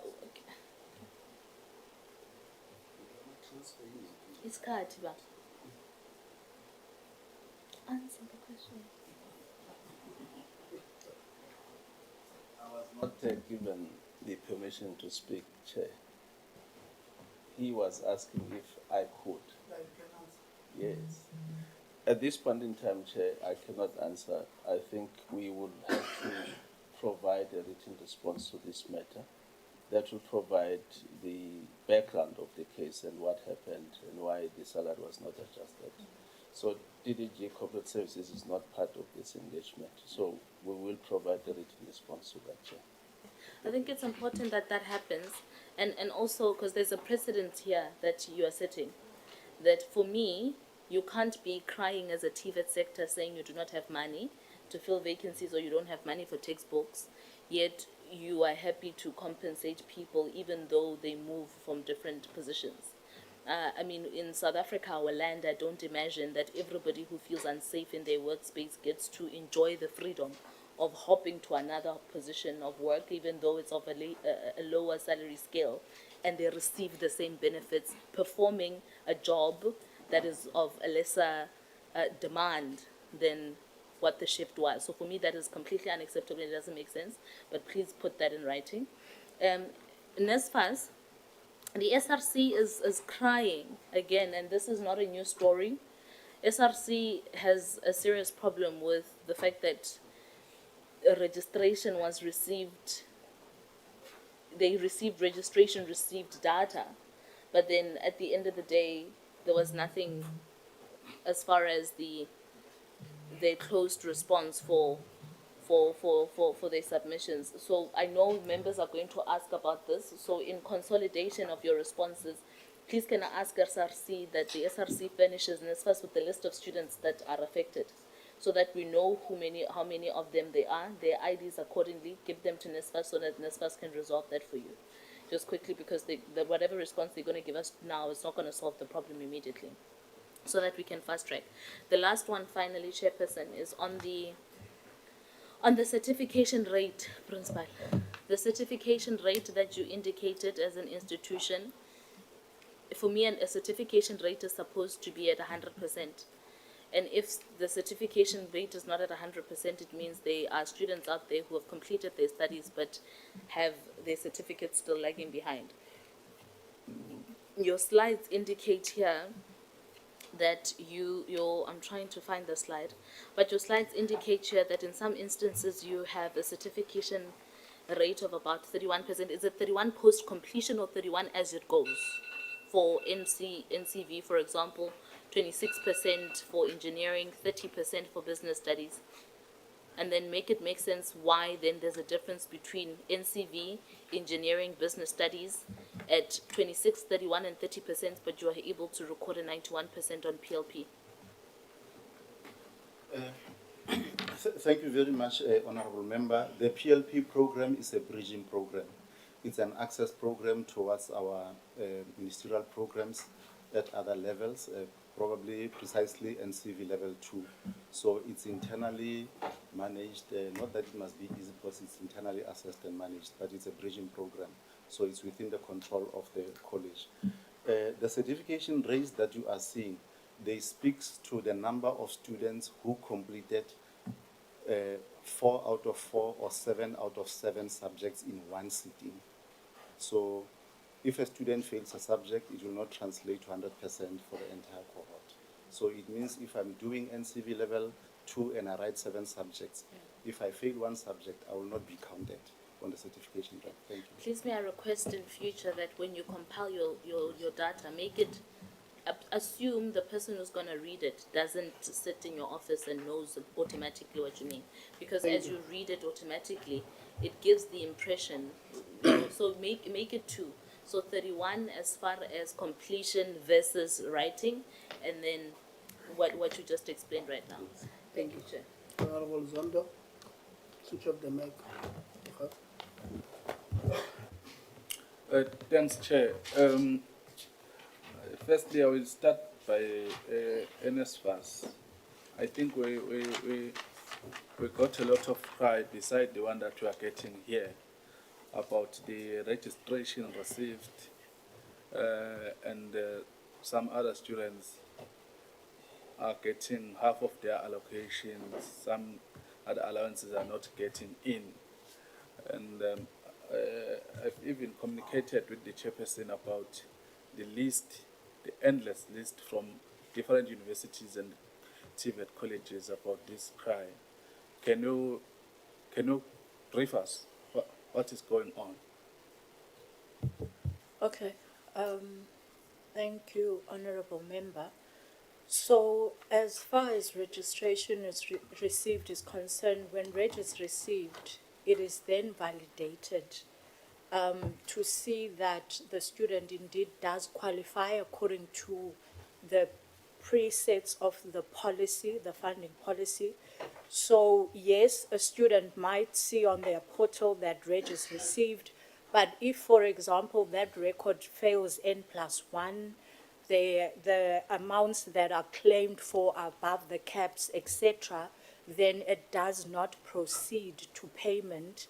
So where things like it's above the cap, for example, what was claimed by the institutions, those are matters that can be fixed, and they do get fixed between the institution and NSFAS through what we call an adjustment process that gets opened so that institutions can fix issues with their reg.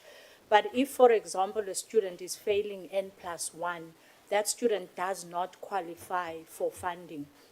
The only shortcoming that I can say there is the fact that when that reg fails validation, and it's something like the N+1, currently the NSFAS system does not then close the loop on the portal of the student to say, actually, you don't qualify or you no longer qualify because you've exceeded N+1.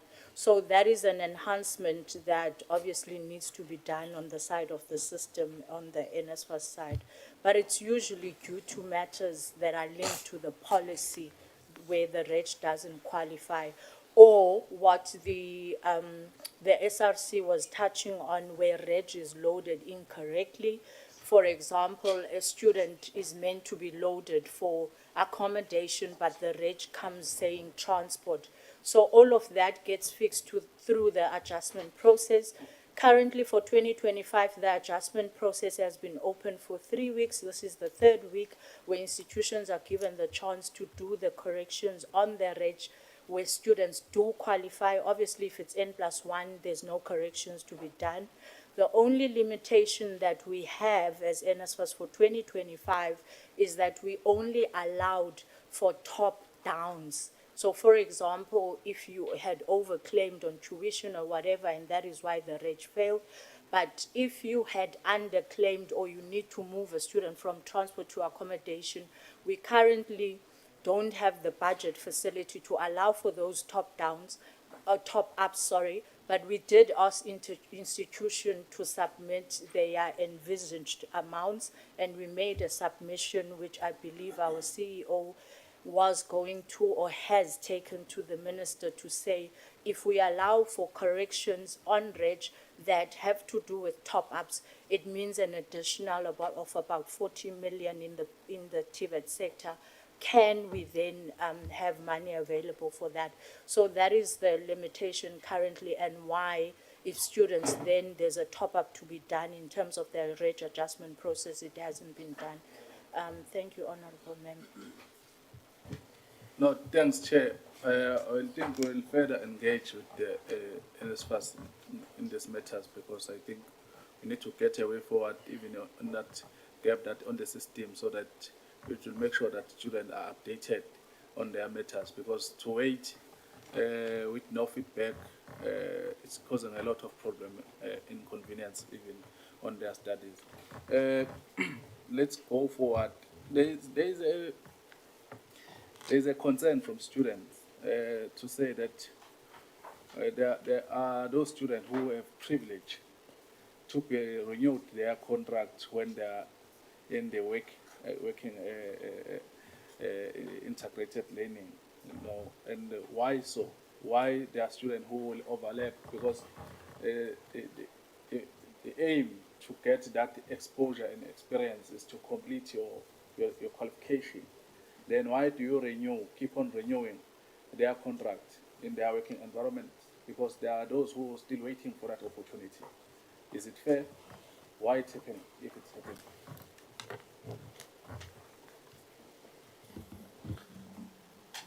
Chair, may I humbly request that we investigate incidents where it has happened with specific details and then we provide a written response? Because otherwise we'll be clutching at straws if we respond with information not being brought to our attention. I'm not aware of it. Thank you. Yeah, I think the problem starts when we are having two reports from SRC. Because if you got the report from SRC, the correct one that they presented to us, you should have picked up this and you come here prepared to answer. But we don't know who was responsible for giving you the SRC report, which is not correct. Because now it's backfiring on us. When you are inquiring things, you are not prepared to answer. But we need answers from that because it touches their life and it causes inconvenience to other students in their progress. Let me go forward. The campus manager in the Tech Talk campus, would find my Tech Talk campus. How long has the position been vacant?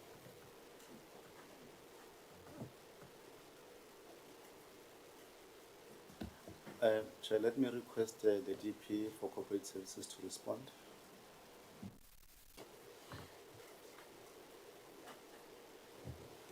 Good day, Chairperson and honorable members.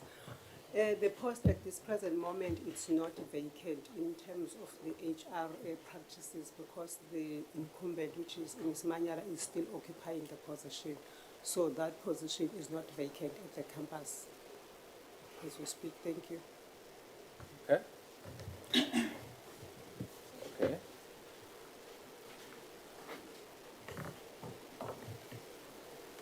The organized labor is talking about the delay and inconstant payment of the contracts and the part-time staff.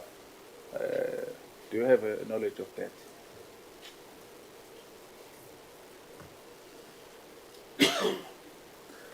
I don't know. You know who's responsible for that.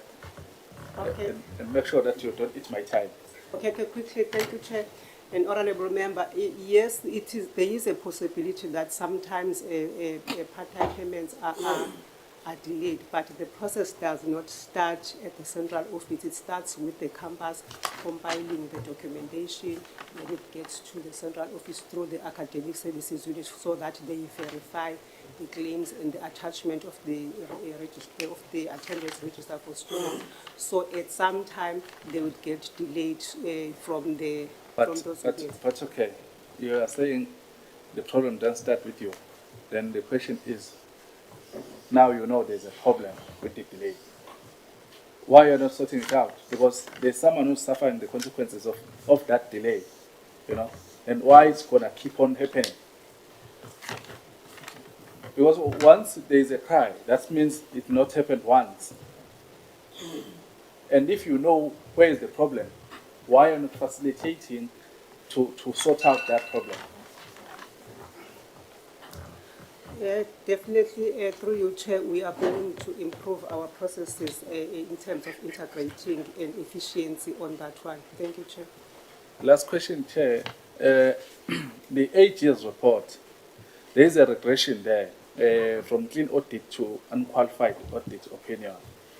Then what are the consequence management on the people who are responsible for that? Because coming from clean audit to unqualified is not a bad audit. But when you are coming from clean audit to unqualified, then it's a bad audit. Then someone must be responsible. Who caused that, and what are the measures that have been taken against those people? Thank you, Chair.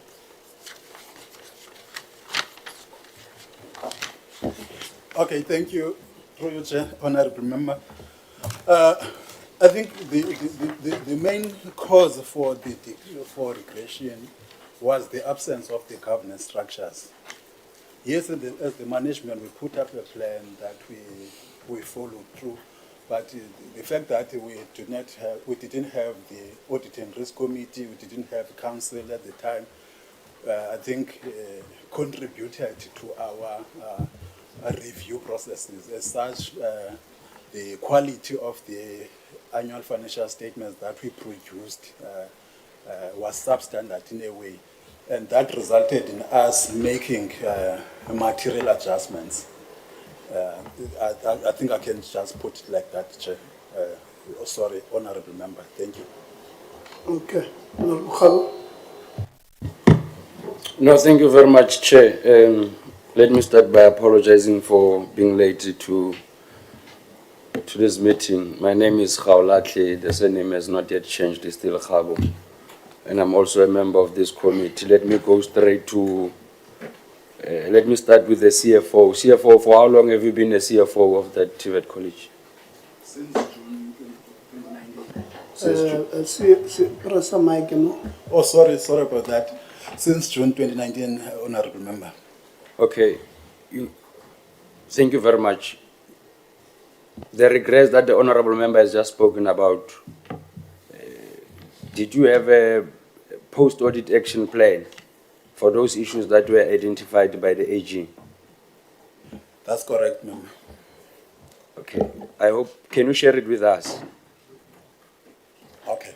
Please share it with us now. But second to that, what were the 3 critical issues that the Auditor General has identified, especially in line with your failures of internal controls? Okay, thank you. In the main, we had some issues with our IT environment. That was number 1. Then another issue was on the review processes that we actually undertaken. As I indicated, we didn't have other layers that will normally assist in identifying issues that management could not pick up. So that was also the issue. Lastly was on the issue of the also an area where we had some issues. Hence now we were forced because some of the issues were factual in terms of the thing. I'm going to plead with you not to play with words. When I say what are the 3 critical issues that the AG has identified, when you say that the IT environment, you are not clear as to what is the IT environment. What are those issues that, second to that, you'd speak of reviewal processes. What are you saying there? While you are referring to those questions that I've asked you, do you have an audit and risk committee now, as things stands? And when was it appointed? Yes, we do have it now. Some of the members were appointed in October last year. Then the chairperson was appointed this year in January. That is for internal audit or for risk? For audit and risk committee. We do have... Can you separate them? Because I believe they are not okay. Same committee. In our case, we have an audit and risk committee, which is the reporting to the council. We also have our internal management committee because the risk function is the responsibility of the management. So we do have the management risk committee. No, thank you very much. Can you, in summary, prepare those 3 critical things? Don't speak of processes and environment that do not make sense. Because we want to understand, you know, you'd have a post-audit action plan, but it might not necessarily be relevant to issues that the Auditor General is speaking of. So that's why I wanted you to give me that clarity. Okay. Maybe without necessarily moving, let me just jump to the DVC of Innovation and I just forgot your charming, yes. You said you've got an innovation strategy, let alone the fact that the Honorable Minister could not allow you to present it. You said you, but if I heard you said that it includes the placement of students, that strategy. Yes. Can you speak to the mic, ma'am? The strategy for the placement of students must have a positive impact in that we have now, as an institution, I look into the strategy, we have now given beneficiaries of placement, about 80% of our students have been placed and they have successfully acquired their diploma. And we have also absorbed some of the students from the very placement that we did, even though it was outside or inside the institution or industry. No, thank you very much, ma'am. While we are still there, you said that you have managed to achieve a placement of students. Can you probably tell us in which areas, specifically or stream, maybe just 3, that you have dealt placement with? And if you can probably confirm to me that, are you saying that in all of your campuses for the past 2 academic years, there's no student that can claim that he or she is sitting at home without placement, as a result, he or she could not complete his or her diploma? One is the business studies. Okay. Another one is the artisanal development, where students were doing engineering and then they qualified.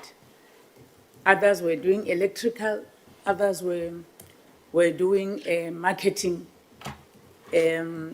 All of them had their chance to be placed and acquired a diploma. So there's no student out of your records, there's no student, all of these students that you have produced in the past 2 academic years, all of them, they are placed? They were placed and they have achieved their diplomas, and some are absorbed into our institutions. Some were also even placed internationally in China. Not a problem, not a problem. Can you give us that report of where and the number specifically per stream? And I just hope and believe that the number that you are speaking of will be aligned to your total number of students that you have produced at that particular year. Because if you have produced 200, let's say 200 students, the number of placements, all of it, when we combine them, it must speak to that 200, in line with those different streams. We are speaking of innovation strategy, and I'm worried that students are raising a frustration of lack of constant Wi-Fi connection, and I think Honorable Kaukau has dealt with that issue. I would want to check with you in terms of your, the world is changing in terms of technological development. In your innovation strategy, what are your key 3 main technological advancement programs that you are currently pursuing that are aligned to the economic development growth of Eastern Cape? Come again, Honorable Member. Just one sentence. All right, but don't worry, there is a doctor in front of you who will summarize other things. You say your innovation strategy, the world is developing now. We are on the 4th industrial revolution, even though in South Africa, we are still far. In terms of your innovation strategy, what are the 3 critical technological advancement program? Let alone your robotics. Everybody, your robotics, you don't have the necessary support material. That one I'll enter into it. I want to speak to your strategy. What are the 3 main programs that speaks to advancing technology? And those 3 programs that must be aligned to the economic growth path of the Eastern Cape. I think our intention is to develop skills that are relevant in terms of advancing the economy of the province, not only the province, including where the institution is situated. Tell me in terms of your strategy. Don't include robotics, because robotics already there is a question mark. Give me 3 programs that your strategy is speaking of. Ocean economy. Ocean economy. Yes. what's happening with ocean economy? Talk Ocean to me. Take economy- me into confidence. No. I am literally my knowledge is limited in terms of academic space. So talk to me as a person who knows nothing. Chairperson, I'm just summarizing. I just want to get the clarity of strategy because I'm worried about the state of our TVET colleges that must respond to the relevant strategies. If departments of TVET colleges are unable to present a strategy that speaks to what we want to achieve, then it means that our problems are not only in the finances, but are equally aligned to the type of skill that we are developing. That's why we've got students sitting at home claiming that they are not getting an opportunity to be employed because you are providing them with irrelevant strategies. Talk to me with those three strategies. You spoke of ocean economy. Tell me what is that thing of ocean economy? The three things, but briefly just taking me into confidence. And don't forget to share the strategy, man. Chairman, I'm in the process of talking here. I think I'm stuttering. These people, since morning, I'm feeling disorganized, man. Babuima, man, and Tatezungu. I know, man. I'm sure you got my question. Chairperson, I just wanted to raise that discomfort ever since I got into this meeting room. I'm sweating, I'm feeling disorganized. I've even pleaded for the intervention of Honorable Cow there in terms of the Medusa by the floor. But I'm waiting for my response. Can you speak to those three? One is ocean economy, where we're talking about maritime courses. Is ocean economy, yes? Yes, maritime. Those are maritime. Yes. Ocean economy number one is fine. Let's go. I'm trying to manage the time of the all chair. right, Ndate. Another one is cyber security, where we're trying to upgrade our students' ability to look into the internet The third one? and Wi-Fi and everything. And then the third one is Internet of Things. Students are claiming that the labs where all of those strategies, all of those programs are supposed to be being taught, the labs are not in good condition. There is that claim from the student. Yeah. I think in summary, Chair, I'll just submit my things in writing. Can I just check the qualification of the not the CFO, the Deputy Deputy Principal? I'm just not sure of your terminology. Thank you very much, Honorable Khabo. Please close the mic. What is that? Is that the point of order? No, Chair, before we move, we go out, I wanted to make a request because we're leaving. Okay. It's a short request, Chair. What is that? You are leaving at 12:30. No, the meeting's at 12:30, Chair. We must be in the office and ready, prepared. Okay. Yes. What is Chairperson, I want to request that NSFAS, the Deputy Principal Academic provides the committee with a report of the students that were only paid by the 3rd of June by NSFAS from 2024 academic year. Just the report of those students academically so that we study the impact that outstanding payments had on the academic aspect of the lives of the students. So that report to the committee, please. All those students. Just, you should have sent that in writing to the chair. I was going to ask the CFO, because that's the CFO who will know who has NSFAS paid to.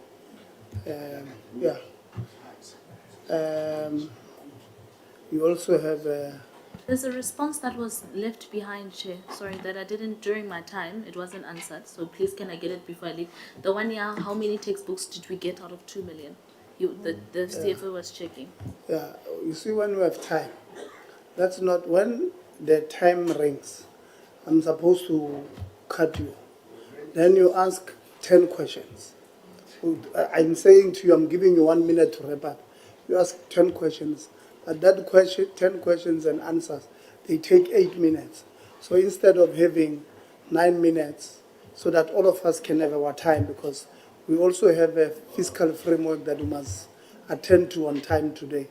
And then you guys are leaving. Other members want to have their time to ask these people. They will send it to us in writing because it's 5 to 12. By 1, we will be out. We will be out of here. Honorable van der Walt. Thank you, Chairperson. So Honorable Gau is now going, according to Honorable Gau.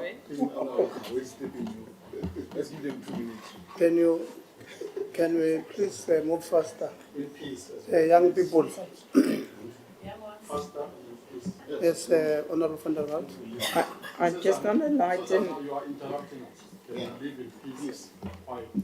just on a lighter note, I thought we could take Honorable Gabu for a shark dive. He would maybe understand a bit more about it.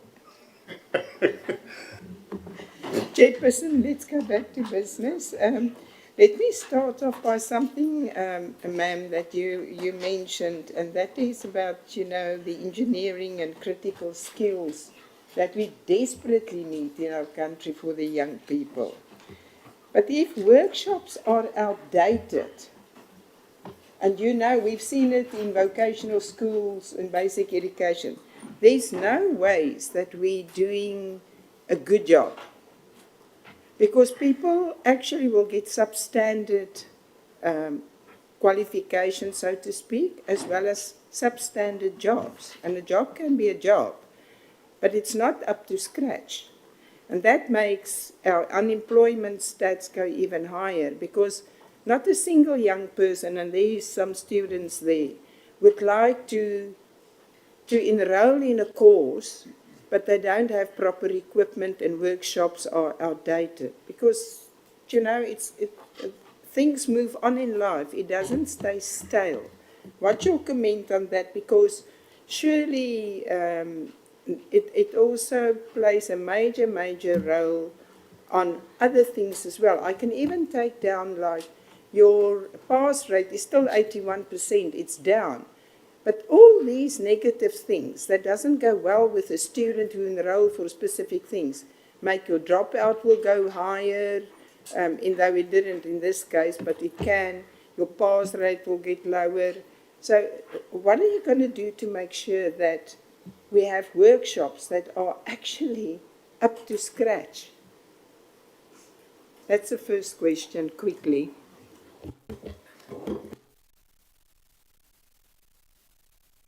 ADA has given us some funding, and in that funding, they had done some workshops and they upgraded them. But now they have then came back to, actually it's the department that forced them to come back to the infrastructure development there. And they have given us 56 million to finish up those workshops, even though this is not enough for everything to be in place in the workshops. My question is also then, so if you say, and Chair, it's always to me and DDG, the most interesting thing is when we put inquiries like this, we always received money and we're going to do. We've never done it. And you're not the only TVET and institution that tells us this. Everybody comes here with a story that we just got money. There's money in the next budget. It will happen. But, you know, some of the equipment and so is gathering dust. They're unusable completely. So how long did it take before we got it on the agenda? And that is, it's very worrisome. Because we can't leave people because they're far out in a rural area where it's needed the most to, well, this is what we have, so we wait till we get money. I'm very, very concerned, Jen, I have to really say that. Because what happened to these students that enroll? Do you keep track record in some way that do they actually find good jobs?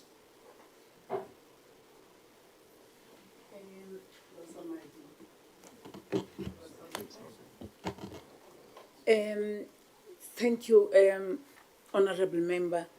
The students, we have tried to put in place a tracker on our students on whether they get employed. A lot of them are unemployed, I agree. And some are employed.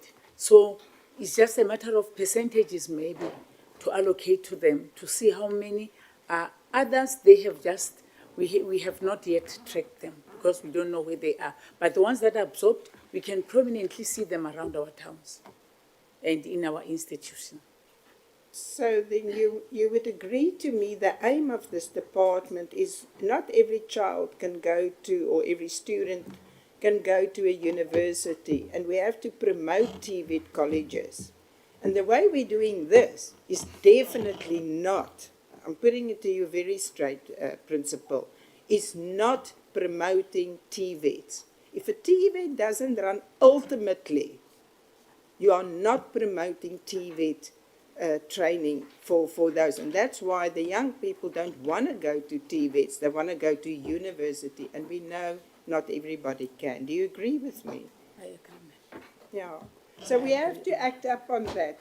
I actually, Chairperson, I've got other questions too. I'll put it in writing to give other colleagues an opportunity as well.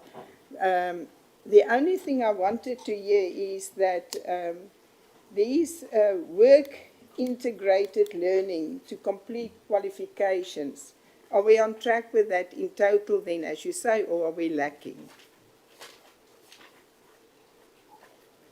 Must I repeat? Yeah. So does the college have students who have not been placed in work integrated learning to complete their qualifications? Yes or no? No. No.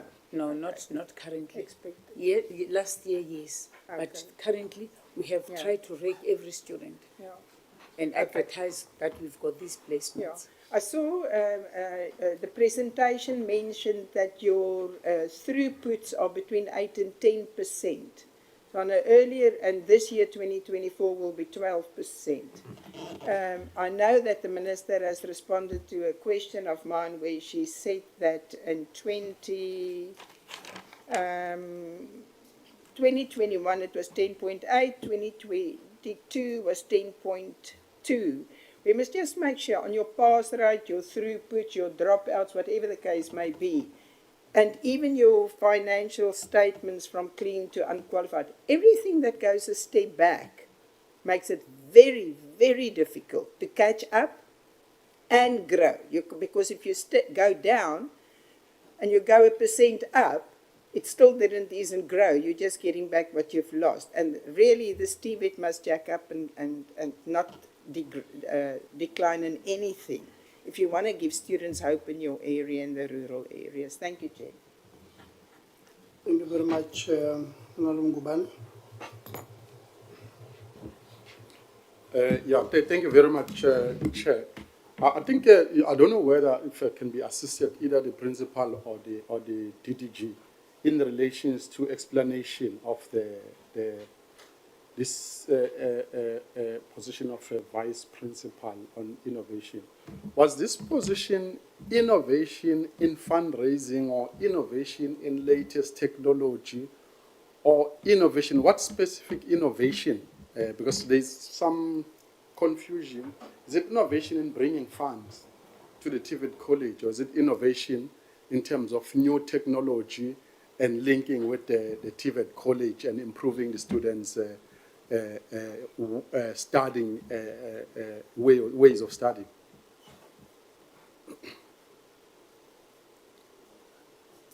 And on top of that, are other colleges have this, or DDG, is this the only college, so that we stop confusing these things and getting a lot of contradicting statement of this innovation? What are we innovating? Are we innovating technology? Are we innovating raising funds? Are we innovating improving the lives of the students, the way they study in a TVET college? No, thanks, Chair, and thanks, Honorable Ngubane. The position is talking to innovation in terms of, your latest developments in as far as the digitalization and digital transformation of colleges is concerned. But furthermore, you recall, Honorable Chair, that TVET colleges do not have the capability of R&D per se. It's within the universities where they do research and then they are able to generate revenue out of that. So the crafting of this portfolio was meant to address that shortcoming so that whoever that occupies that position is able to bring in the latest innovations into the curriculum but also be able to make sure that the students that then gain access are able, even themselves, to innovate and maybe even start the entrepreneurial, route where they can be able to come up with ideas from ideation to what do you call it, the final product. So that is what is meant. But I think what colleges perhaps have done, because universities will use the R&D units to generate revenue, now the colleges have also combined that they will then utilize this to raise funds, because we don't have anyone within the TVETs that deals with donor funding, yet the funding for colleges is on an 80-20 principle, where 80 is what we cover as a state, and the 20% they must go and fund for themselves. Maybe that's why now the emphasis has shifted towards fundraising and less on innovation per se, because I think we are currently, Honorable Chair, going through some major reforms in as far as curriculum is concerned, bringing in occupational programs which require more innovation into it. And I think maybe we need to engage. And to answer the second part of your question, colleges had to choose. I'm not too sure why that happened. When PPN was approved, colleges had to choose between having a registrar and a DP innovation. For me, it should have been all colleges should have an innovation, not that it has to be a choice. So these are some of the things that we are addressing now. Since PPN is over, we'll then be looking at restructuring their organogram so that at least each and every college should have an innovation unit within it. Thank you, Chair. All right.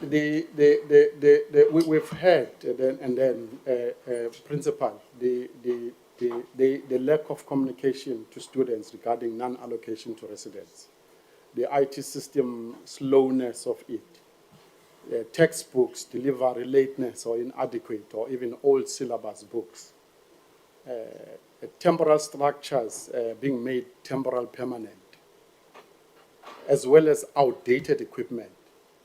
That as well, the highlight of that was the misalignment of funds, where it is said there's a diversion of college funds to non-academic programs. That's a misalignment. All those things mentioned, inclusive of non-functional of computer labs, outdated computer labs, leaking roofs. But to us here, as the principal, you didn't came out those challenges in your presentation. It came out from the presentation of the labor. What are you doing about that, and why is that? Because it means you don't have the yearly plan of the project. You take the academic funds and divert them to somewhere on non-academic programs, which makes all those issues that they are raising persistent and still there and not being fixed. Why is that? What are you doing about that? Thank you very much, Honorable Member. May I first request our project manager to come on developments with regard to infrastructure, and then I'll come after, if it's okay with you.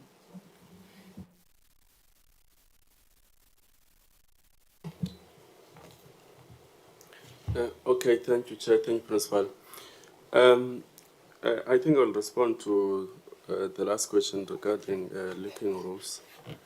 We do have about 2 workshops in 2 different campuses that have that problem. And we have started a process of making sure that we fix those. So they are running a SCM process as we speak. I think we'll finalize it very soon, probably by the end of this month. Those workshops, I think, are very old, so there were issues in terms of the arrows. That's why they are leaks now. In terms of the maintenance, I think we've been lacking. We've not been doing good in terms of maintenance of our entire infrastructure. But there are plans, as I was saying, to make sure that we fix those workshops. Thank you. Okay, in terms of why these issues did not come from our presentation, if you look at from slide 63, the challenges, we have highlighted these issues. It might be that the wording is different. For example, we have said incomplete workshops. They speak to the issues that we're experiencing with workshops. The issues of textbooks are there. The issues of connectivity are there. We have highlighted them. We have not swept them under the carpet. So what we have done, as I indicated, during my second week of being at the college, together with the chairperson of council, we did a site visit of all the sites just to get a sense for ourselves and gather primary data in terms of what the situation looks like. Then after that, we convened with the executive management of the college. We summoned, probably we called the managers who are responsible to the areas that we deemed very urgent to work around the plan in terms of these things. For example, one of them was accessibility of water, and we have been able to get into it to make sure that it happens. Repair of the ablutions, it was a concern for us. We immediately put a plan in place to say it's not acceptable, we're not going to take it, something must happen. In fact, we even went to the extent of saying each manager must develop a work program so that we know how they spend the 8 hours. Because if they are working for the 8 hours, we'll not be able to have some of these operational challenges. Yes. Then, Principal, do we have a tracking mechanism that these maintenance are happening and completed and they're not staying permanent as they are reporting that? It seems like it's a permanent feature within the TVET college of these non-maintenance not happening. Yes, for now, I've taken the responsibility that I will track it from my office until we have functional infrastructure committees and we can escalate the matters properly. So hence I'm saying I convened that special meeting to really look into these matters and show progress. Okay, Chairperson, as I learned, just my last question. The certificate backlog, TDG, if we can answer that one, because it's a persisting problem in TVET colleges that has been going on for over years, and no one seems to come with a solution for it to permanently resolve that. And it impacts even on students when they now need to get employed or move on their life. They've been to the TVET colleges, but they don't get their certificate. That problem needs to solve. But the critical matter was this one, which was so challenging, of employees' position being changed on PESAL without their communications. HR and principal, how can that happen? I'm an employee, I'm in this position.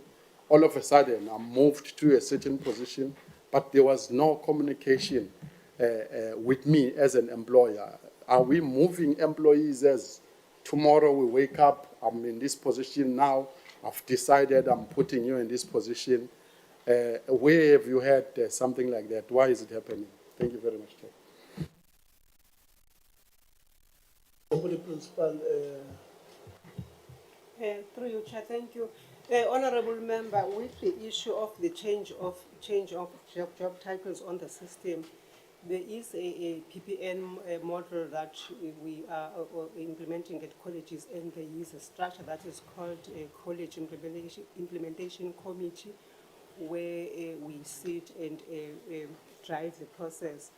I just want to put it differently, Member, that the issue was not communicated. The structure did receive a communication from the department in a form of a circular. And there was a time frame that was provided to colleges in terms of implementation of that circular. Yes, in one or two sites, I will indicate that there's been a lack of consistent communication in terms of updating employees. And we have, as a management or as the structure, which is called CIC, in abbreviation, took that responsibility to say we definitely are going to improve communication, but there were letters that were issued in terms of placement and matching of employees. For example, I did receive a communication that I will be placed and matched as Deputy Principal Corporate Services. So it was just that lack of communication in some sites, because it's not that the entire institution there was an issue in terms of that communication, but there was a circular issued by the employer for all TVET colleges, but maybe in our college it was to communicate the circular itself, but the letters issued to all employees and people accepted, but there were those officials that were sitting at the time that objected their placement and matching, of which the committee is addressing that matter. We just said last week, as the principal is saying, during this 12th day, he's been trying to move with speed with the issues, and we've got a meeting that is scheduled for next week, which is going to look at this reflection of the placements. But the communication was that it was not consistent in all sides. Thank you, Chair. Yeah, Mhlongo, I've not been interjecting, but you're not assisting.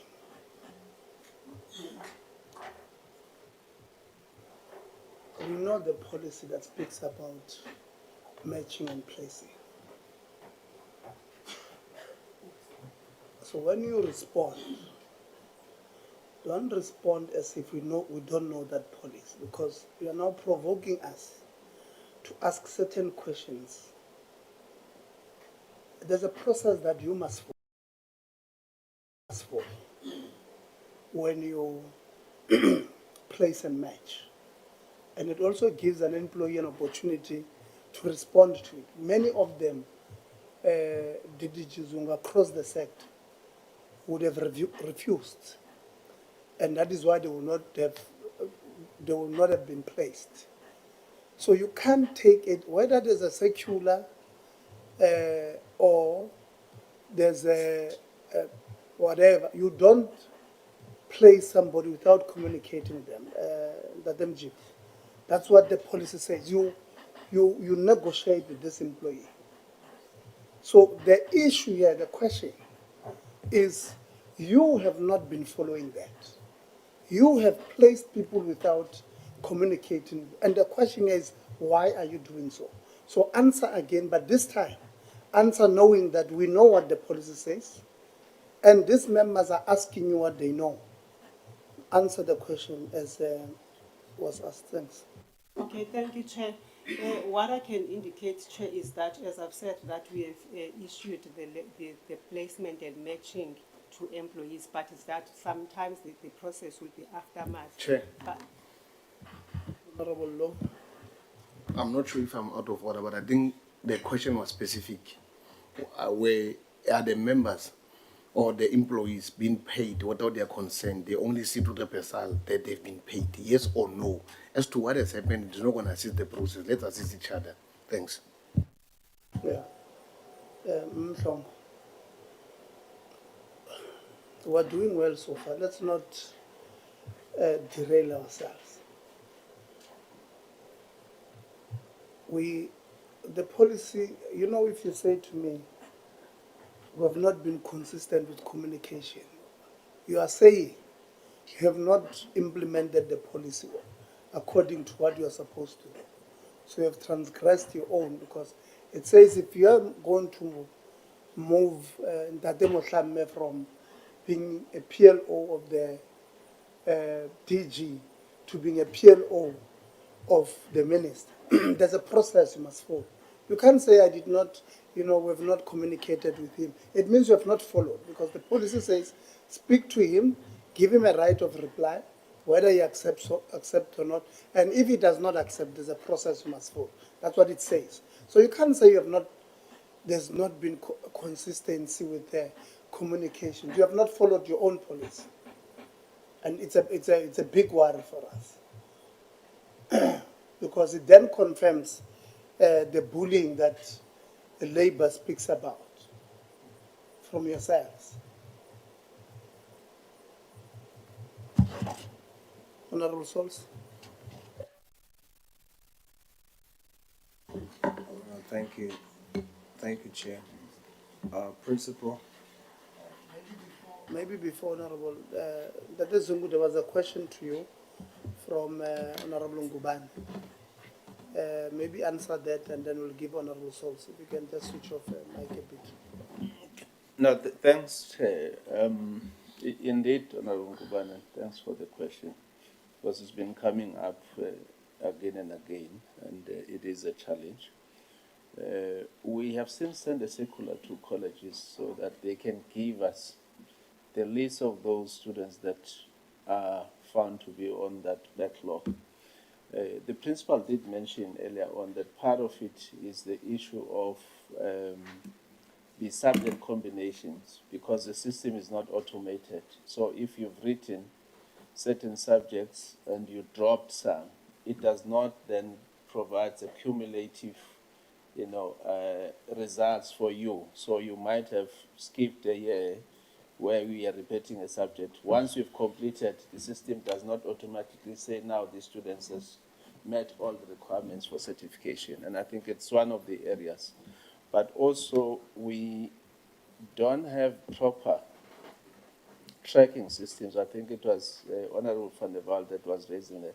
A proper tracking system that will tell you, in terms of the exit strategy of any student, you are now have covered your theoretical part, you are now sent to do your practical component, now you are ready to be certified.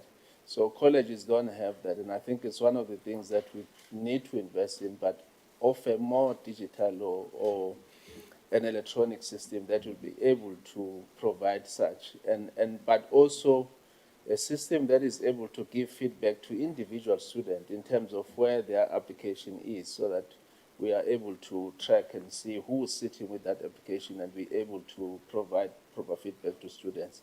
So we are again going to be requesting colleges to send us that list of all of those that have issues, so that we are not receiving it from all different angles, but it comes from one source, and we then able to sit at DHET under NIA to start addressing each one of those individuals. I must say, Honorable Chair and Honorable Members, there was a point where we had an issue of the printing of the certificates themselves because of the contract between ourselves at DHET and the government printers, where they didn't have the proper printer or printing paper, which we are not in control of. It's on their side that they could not secure that paper. Finally, they've done that, and we're able to push over 80,000 certificates towards December, and we've been doing those processing at this point in time. So we will appeal to colleges to provide us again the list of those students that are still found to be, on the list of the backlog certificates. Thank you, Chair.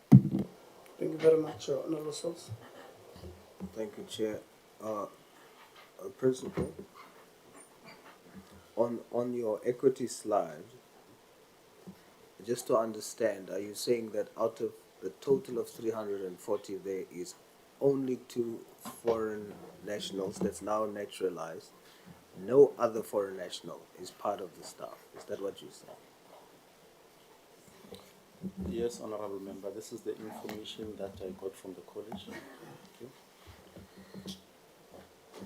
When you say Asians, 0, are you saying that the Asian that is mentioned in your recapitalization report is no longer there?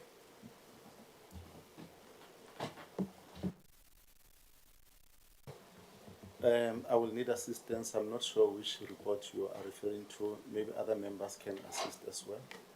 Who would you like to assist you? There is a report done, Ingwe Public FET College Recapitalization and Strategic Plan.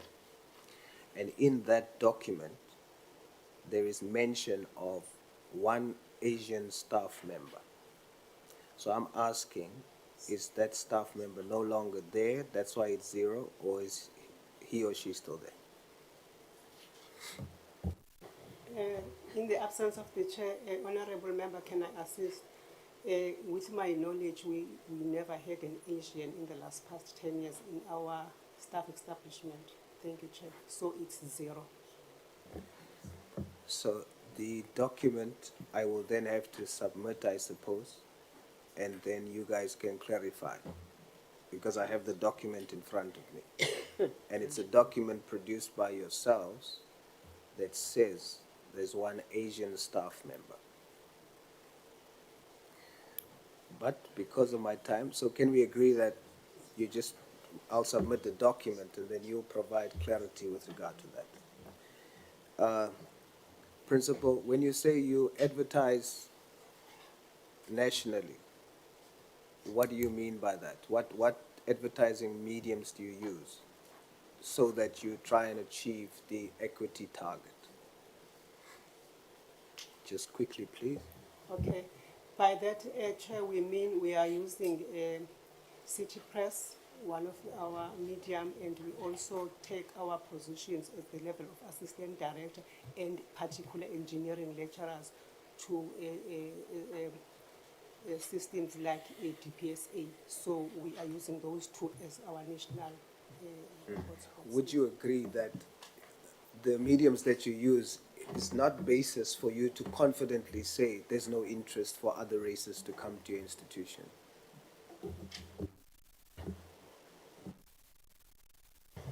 Yes, Member. So would we agree that you will now do more to ensure that you reach more of a racial complement so that you attract more of the other races? Because currently you have 0 colored South Africans, 0 black South Africans, 0 white South Africans, and 0 Indian South Africans. And I see now why. It's too limited. You can't confidently say that they are not interested. So do we have an agreement on that? Yes, Member, we do agree. Thank you so much. Very quickly, DDG, when will the college receive a full-time principal?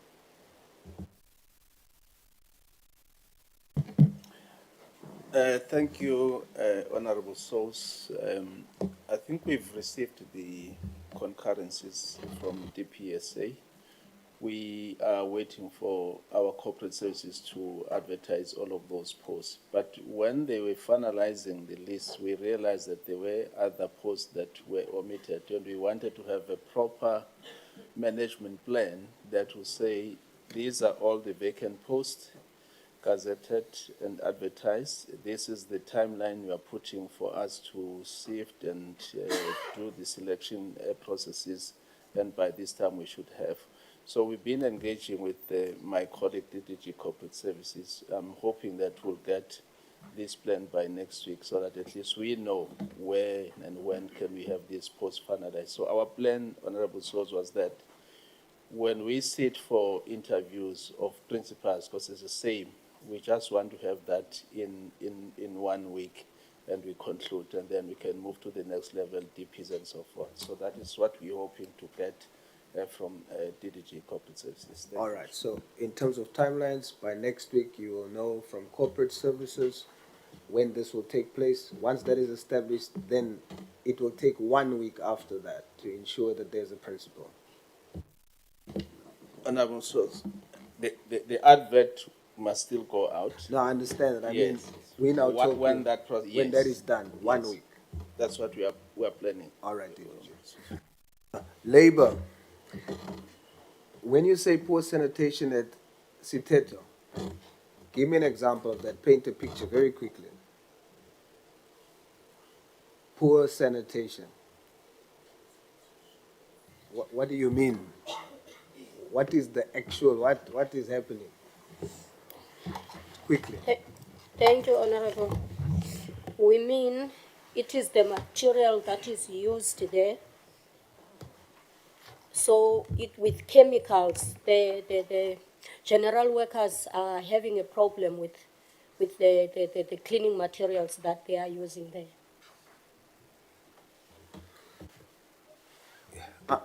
Simplify it for me so that I can ask for you quickly. You see, I'm trying to get, what is the experiences there by workers? When you say poor sanitation, are you saying there's no toilet paper in toilets? Are you saying that? Yeah. Yes. With toilet papers, it is the the cheap toilet papers, the one that when you even use it, it comes to your hands. Even the chemicals that they are using, they have the problems in their hands when they are using those materials, when they are cleaning the toilets or the offices and the classrooms. Principal, is it true that there's not adequate material for cleaners to ensure sanitation? That's what I can get.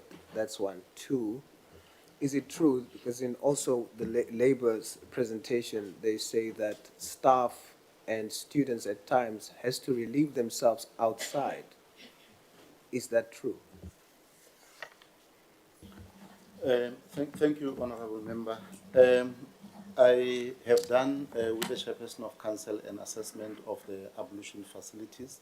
We can confirm that they are not up to the standard which is expected.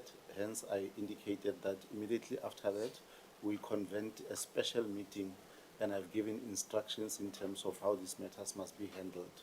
And I've also, requested the CFO to make sure that we do it correctly so that we don't invite unnecessary troubles in terms of management of finances, but it's being attended to. Is that you saying to me that staff and students has to use and relieve themselves at times outside? I wouldn't say that because it has not been presented like that to me. So what we did, we introduced ourselves to staff. We made a commitment that based on what we have seen, there's going to be improvement and changes. So there was no engagement to give us first-hand that information. We are basing our discussion on what we have seen. What have you seen, Principal? The ablutions for the students have got running water on the floor. The basins are not clean. Some of the toilets have not been cleaned like for a long time. That's my assessment. So let's go, yes, just for time, not out of disrespect, right? So let's just go quickly. So if the toilet has not been cleaned, that means it's not been flushed and all of that kind of stuff. So a student comes, it's not cleaned, he or she will not use that toilet. He will then need an alternative and will go outside, correct? yes, yes. So we can agree that staff and students are often forced to use or relieve themselves outside. Based on that, we can agree. Do you think that that is correct, Principal? Absolutely not. Hence, we have immediately attended to the matter. When it came to our attention, we have not wasted any time in terms of giving instructions that the matter be attended to. I would just want to remind you that those students, those staff members, those are South Africans. It's our people. I urge you, Principal, and all your staff, let us treat our people with dignity and respect. There should be never a time when a staff member or a student, when there are toilets, that they have to go and relieve themselves outside. It is on us. It's our responsibility to uplift ourselves. Thank you, Principal. Thank you, Honorable Sons. Ambassador, is it you? Yeah. Thank you very much. Just straight to the questions. The first one would be the policy on Point of order, Chair.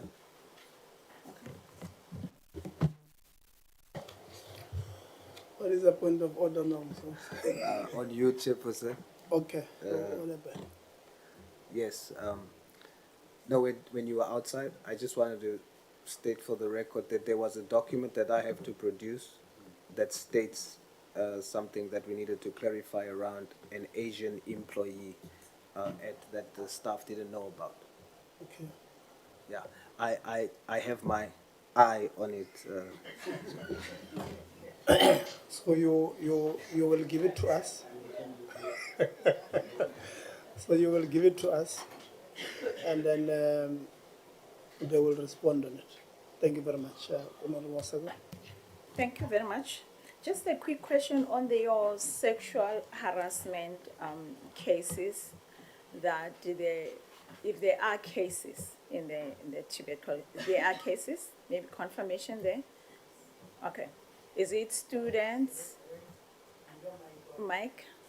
Okay, through you, Chair, yes, Honorable Member, there is a sexual harassment case that we are dealing with. How many cases? That has been reported to labor relations one, and the disciplinary process is currently taking place. It's only one disciplinary.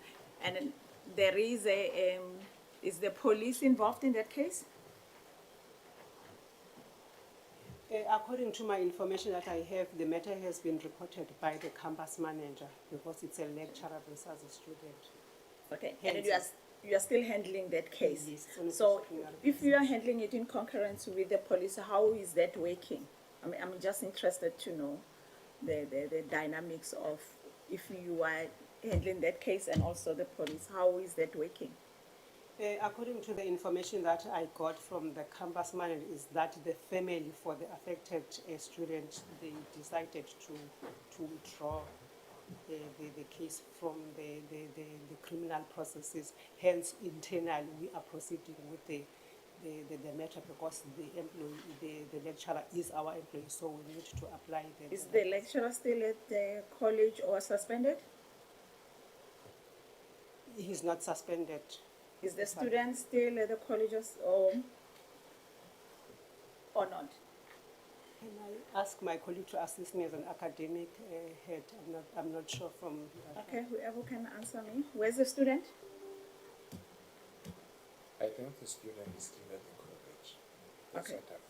So how are you handling that? Because under normal circumstances, if there's a sexual harassment against the student, surely the lecturer has to be suspended if you have to protect the student. Unless if it's not like that, you have the reasons for keeping the lecturer at the college. So what are the reasons that lecturer is still there and the student? From the labor side, Honorable Member, as I've indicated, that according to the information that was presented to labor relations, that the case was withdrawn externally, but internally we felt that let's pursue with the matter, but we escalated the matter to the disciplinary process. It's when then the presiding officer will indicate to us whether the lecturer is found guilty or not. But So I'm a student, and then that Elitzi is my lecturer, and then I complain about the sexual harassment, and we open the case, and at home we withdraw, and the case is still within the institution, and then I have to continue as the victim to watch that Elitzi, even though there is a sexual harassment case against him, and it's a normality within the TVET college. It is not a normal, it's not a normality, Honorable Member, but before I can go to detail in terms of providing it, let me just get the correct information from my labor practitioner so that I provide the correct information. How old is this case? When was it reported? It's around February 2025. February 2025. Yes. In the last financial year, last year to this year, how many cases of sexual harassment did the TVET have? According to my information, there was nothing that has been reported to our office. This is the first case. This is the first case? Yes. Okay, and then your policy, when did you start with your policy? To have the sexual harassment policy? Through you, Chair, we do have a policy, but we normally get the policies from the Department for HR, so we are using standardized policy. So our policies are just set for renewal around May, 1st of May. And what does your policy say when coming to the reported cases of sexual harassment? Specifically talking about this case that is here now, what does your policy say to you, the directive that it gives to you when handling the case? What does it say to TVET?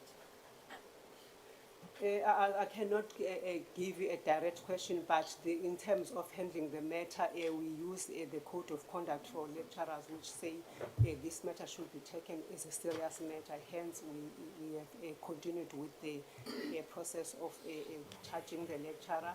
Then we will take it from there, from the presiding officer. In terms So of in the meantime, how are you protecting the victim to make sure that it has a conducive environment for her to continue with her studies? What is TVET doing in protecting the victim?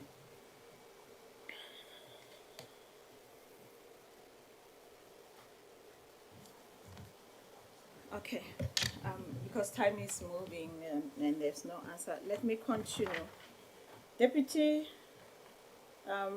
Principal of Innovation, if you can maybe help me, what does innovation means in context of the TVET College? To you, your interpretation. My interpretation of the term innovation, actually it is about doing things faster, easier, better for both students and the whole college at large, and encompassing the technological advancement, research, entrepreneurial, like the DDG has said, roads and so forth, and the access to the students, like for instance, online, which is another innovation, online learning, online registration, Okay. and for IR strategies. Okay, thank you very much. How long have you been on that position? Sorry if I From Mm-hmm. didn't hear you. 2023, yes. Okay. Tell us about your success story, about all that you have said since you occupied that position. Yes. Just one, eh? Just one. Yeah, Just one example. One example that you, if you list them, you say this is the number one. I know you might have more than 20, just the number one. That is very, very much an achievement to you. It is online registration. We used to have a manual registration, and students would come afar and have different sorts of problems, even though we still have a Wi-Fi and other digital problems. But online registration is the success of the institution. Okay, so we start, I'm a student, you are innovative for registration. Then after registration, you are still responsible for innovation. Me getting into the class, what is it that you add to make my life easier as a student? Implementing that innovation. The online learning. The online learning. Yes. Okay, thank you very much.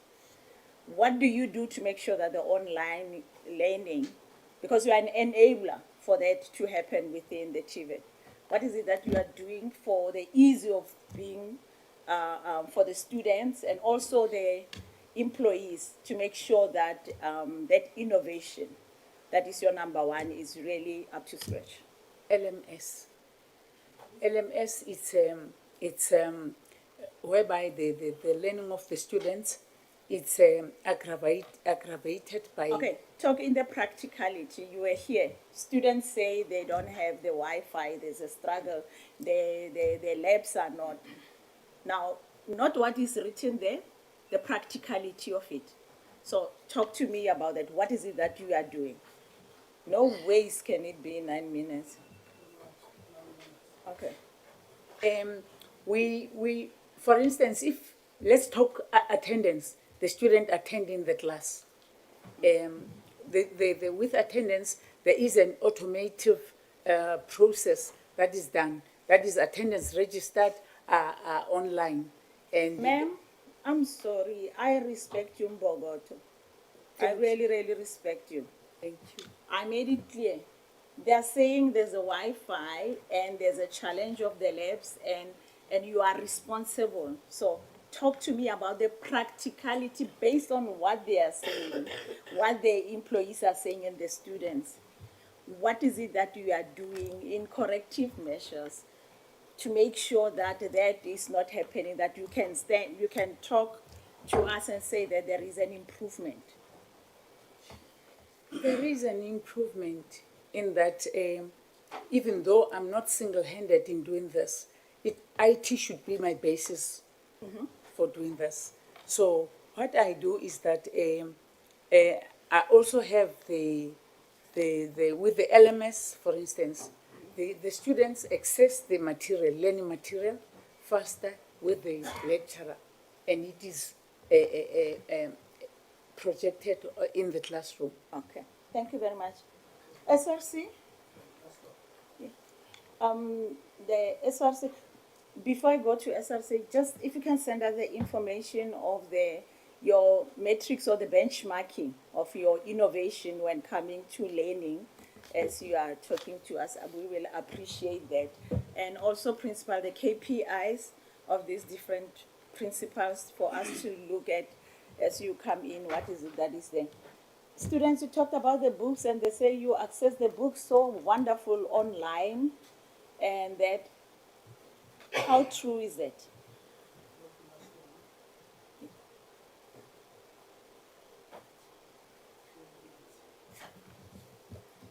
You can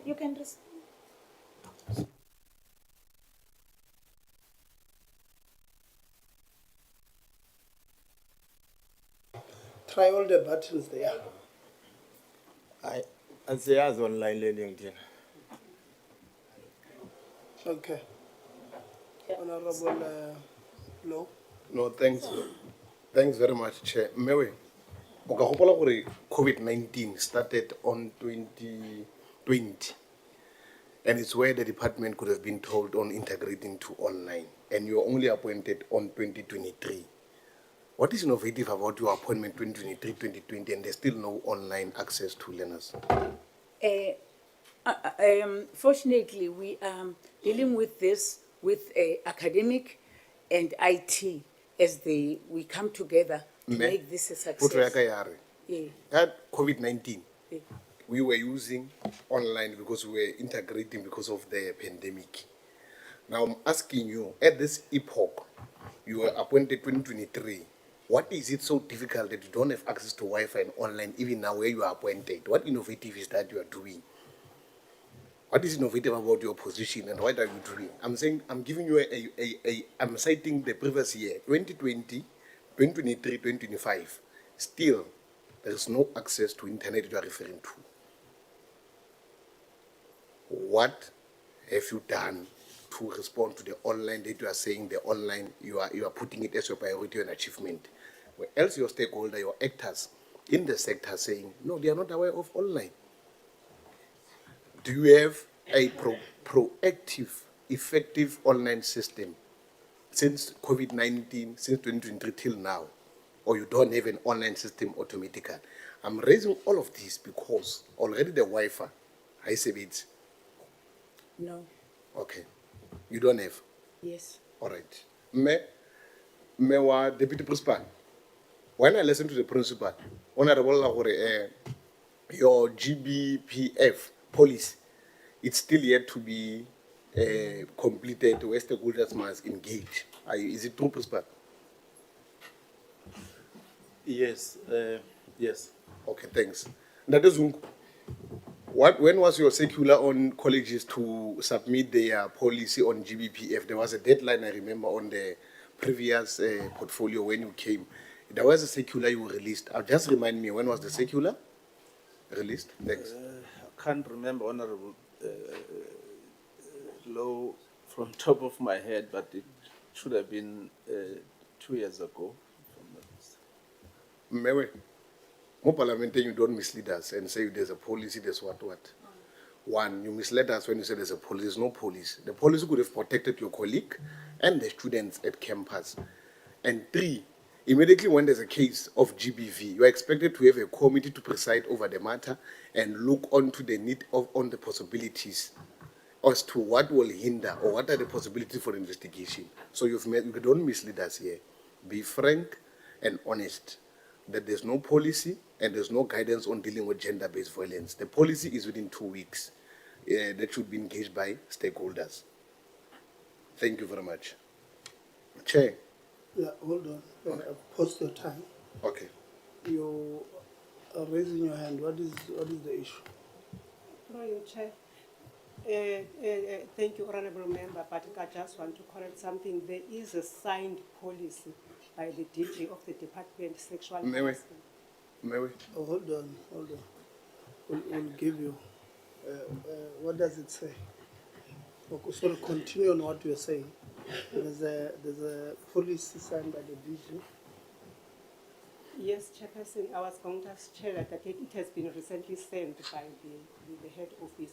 Maybe the DDG TVET is not aware. So I'm saying the policy has been signed by the DDG and it has been recently shared with us as HR people, I think in the past two months. So all along, I've posted her. You did not have a sexual harassment policy. No, we did not have it, Chairperson. And you've never interacted with an entity called CGE.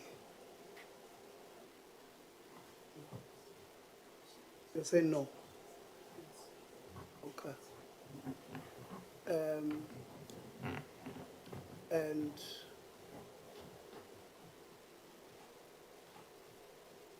the department does not have or did not have a policy on sexual harassment across all institutions that supersedes even your own policy in the college on sexual harassment. Through you, Chair, as a college, we never had a policy. We agree on that one before the one that has been shared by the department. And so you did not know that there's a sexual harassment policy in the department? What I'm trying to say, Chair, it has been shared by the national to all No. 50 TVET colleges No. recently. So are you saying it's newly signed? It's a brand new policy of the department? It has been signed, Chair, on the 7th of February 2023, but we... Hold on, 2023? Yes. So you did not know. This case, this sexual harassment case, started in February this year. Yes, Chair. So you did not know the department that has employed you as a deputy principal. You are appointed by the department. So you did not know your employer has got a sexual harassment policy. That you as deputy principal, what do you call it, as human resource, corporate, you must implement when there's a case of sexual harassment. You did not know that. Chair, I do agree that it was an oversight for me, but at our college level, we never had this circular, but it was shared in 2025, though the signature appears to be 23rd, but I do admit as a deputy principal corporate service that it was an oversight not to have a police even within as a college. I do admit on that one, Chair.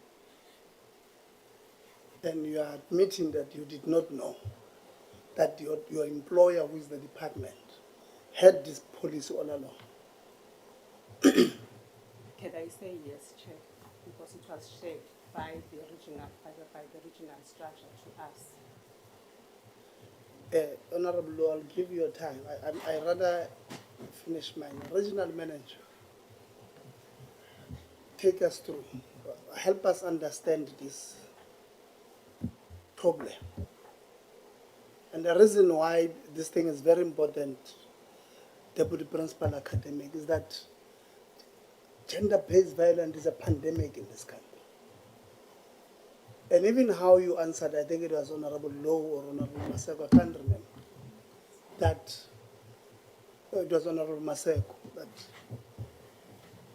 this person, the alleged perpetrator, you have not done anything. They're still on campus, they're still drawing a salary, they've not been suspended. The alleged victim stares at the eyes of the alleged perpetrator on a daily basis. And when this child fails tomorrow because of trauma, you know how much does it take from a young female student to open a case of sexual harassment against not only a male person who ordinarily has got a status over this young girl, but also is a lecturer of this person. And then for you guys not to do anything in protecting this young female alleged victim. Do you know what does it do? Not only to the confidence, the demeanor of this young girl, but also others, other young girls in that institution and across the system, that if you if you report a lecturer and nothing happens, in fact, you end up being a liar, or, you know, accused of lying. It can be, you can go on, it can be.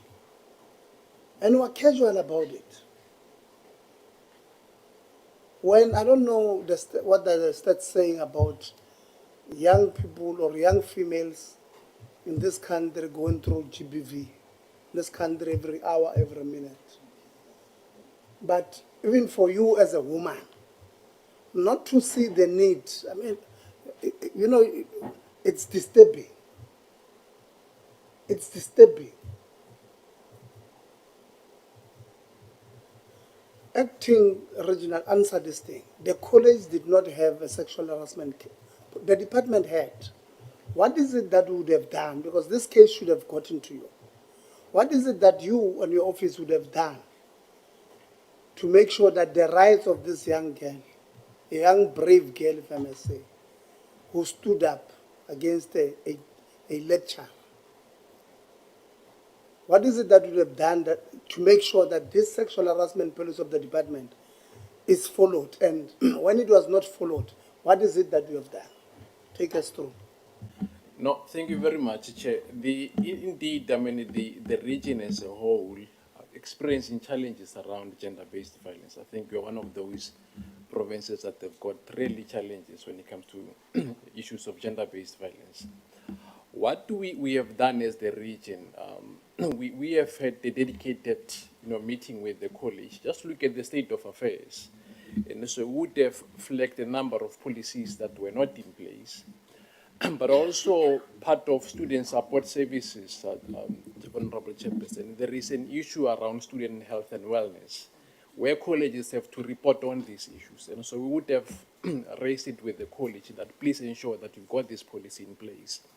But as the region, Chair, like I indicated earlier on, because we've got really serious challenges as the region, at the beginning of the year, together with the regional SAFETA and Higher Health, we met to come up with a program that will address these serious issues in the region. Thank you, Chair. You have not answered.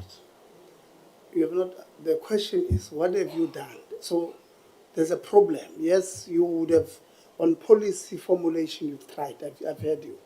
But there's a case. And you, as an employee of the department, you've got a policy. It has not been, by the way, I can tell you what that policy says should have happened to the accused person, which I believe you know. That was not done. What is it that you guys at the regional management level has done or have done in this process?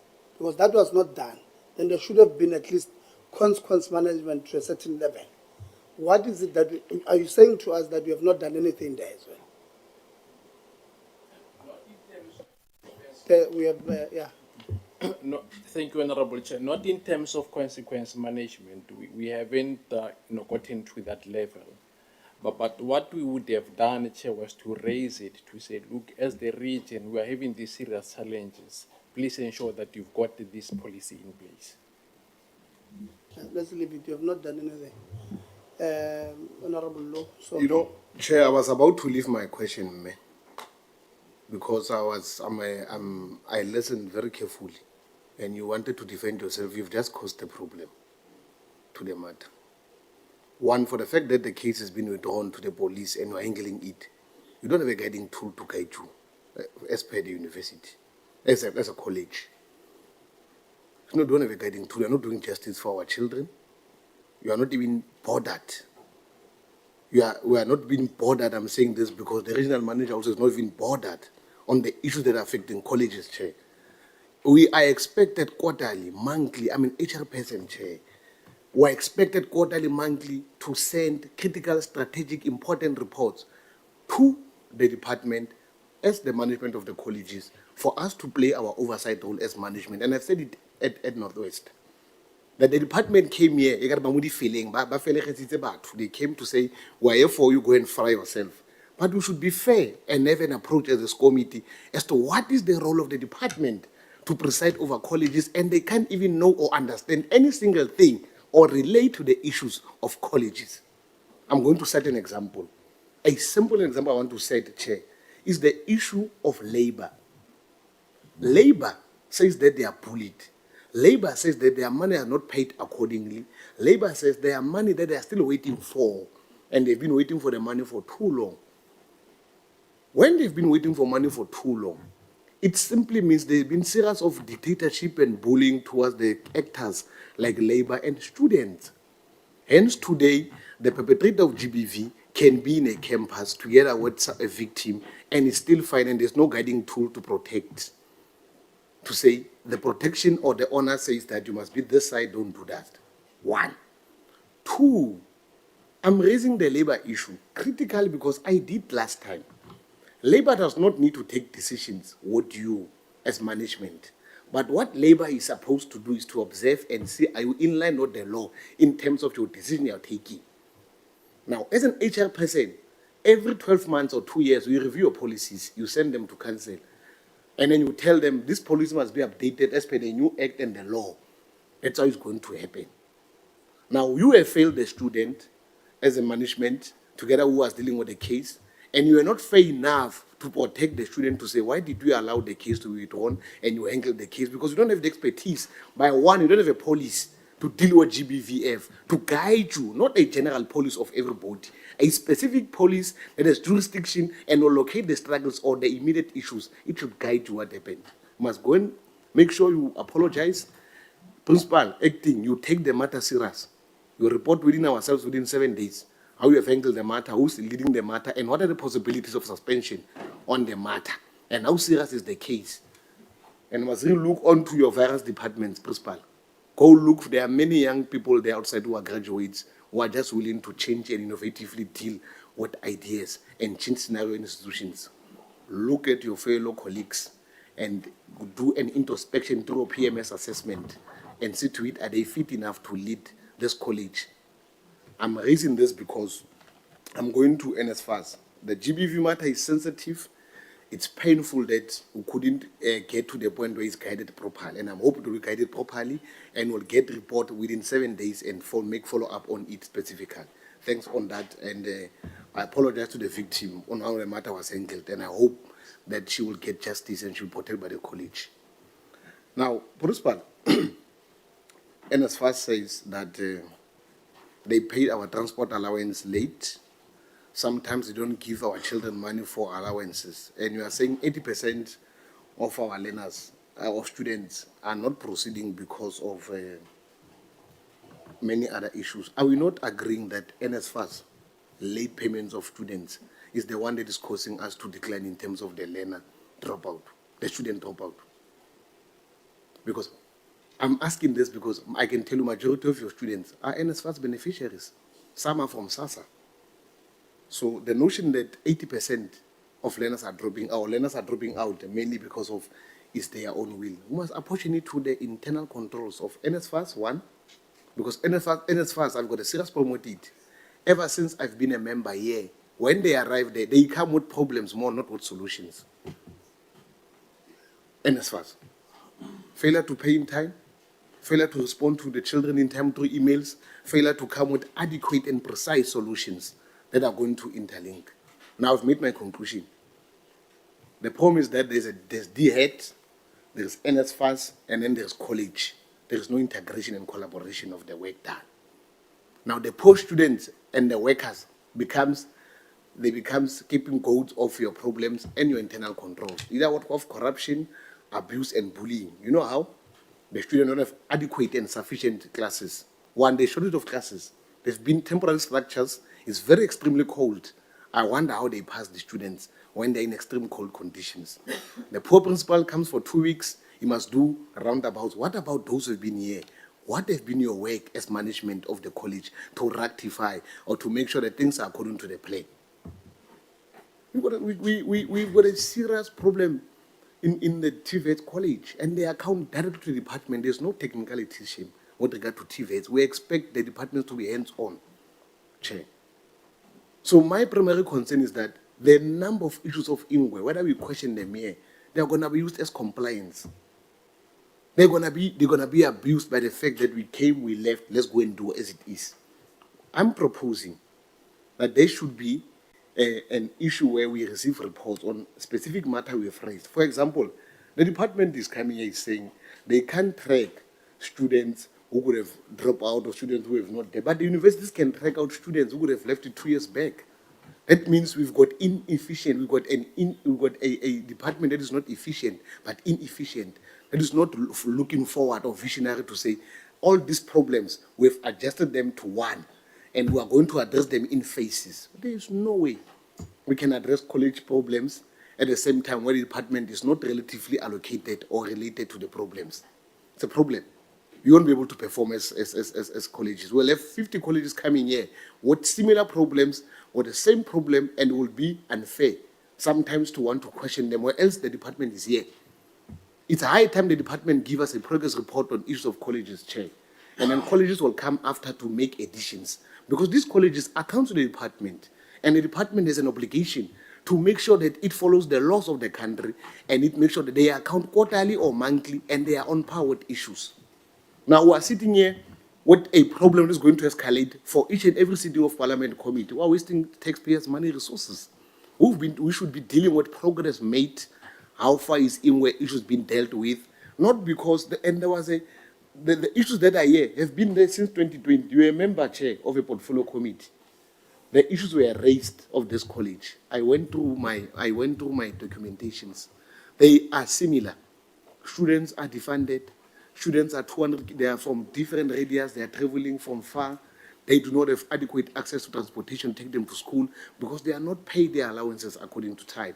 And we should agree, the majority of those who are suffering are the motive forces, the black students, who are majority, who are suffering, Chair. So I will put my questions in submission, but I want us to change approach here. The department must start giving us status report before they come in, so that we know what has been their interventions and how can we therefore give directive.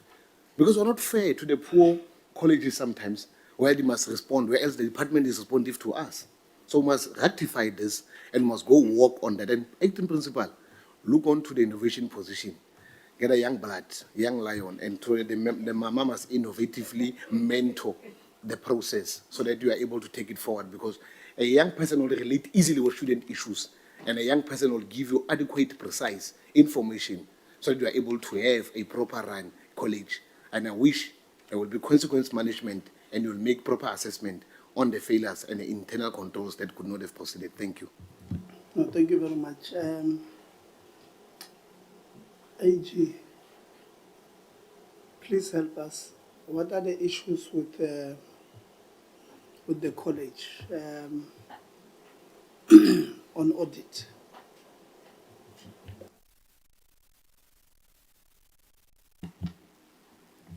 Thank you, Chair. When it comes to the TVET colleges, Chair, we audit the financial statements to see whether they fairly present the financial position and financial performance of the college. The last public audit report was the one for the year ended December 2023, where the financial statements were unqualified. It was after making a number of adjustments that to errors that were identified during the audit. So the college managed to make those adjustments, and therefore the financial statements were unqualified. They are fairly not complex, and the college managed to have unqualified financial statements with the finding, and the finding was that the financial statements that were submitted to us were not fairly presented. And so therefore, once they made the adjustments, they then were. So that was the only other finding that there was. In the environment of TVET colleges, their act does not require them to prepare performance information. Therefore, there's nothing for us to audit there. So we don't have findings under performance information. Also in the area of compliance, the Act does not have any specific procurement regulations. It's silent on that. So even should the college not implement their policies, which are mostly loosely based on the PFMA, if they were to not use them correctly, it wouldn't give rise to irregular expenditure or fruitless and wasteful expenditure, because those things are not defined within their Act. So also, we will not have any findings in that regard, Chair. So from the audit perspective then, the only recommendations then that we had was for them to improve their reconciling, their daily and monthly disciplines. We did note the issue that the NSFAS remittances came through late, and the timing was not always correct, so that students wouldn't get their allowances on time. That will not give rise to an audit finding if the college has correctly disclosed that in the financial statements. But we did in our management report have a recommendation that that process needs to be improved. And I don't think there's anything else that I need to add from the audit side. Thank you, Chair. Okay, so you don't audit the projects then that are DHET funded? They will be audited by the auditors of DHET, Chairperson.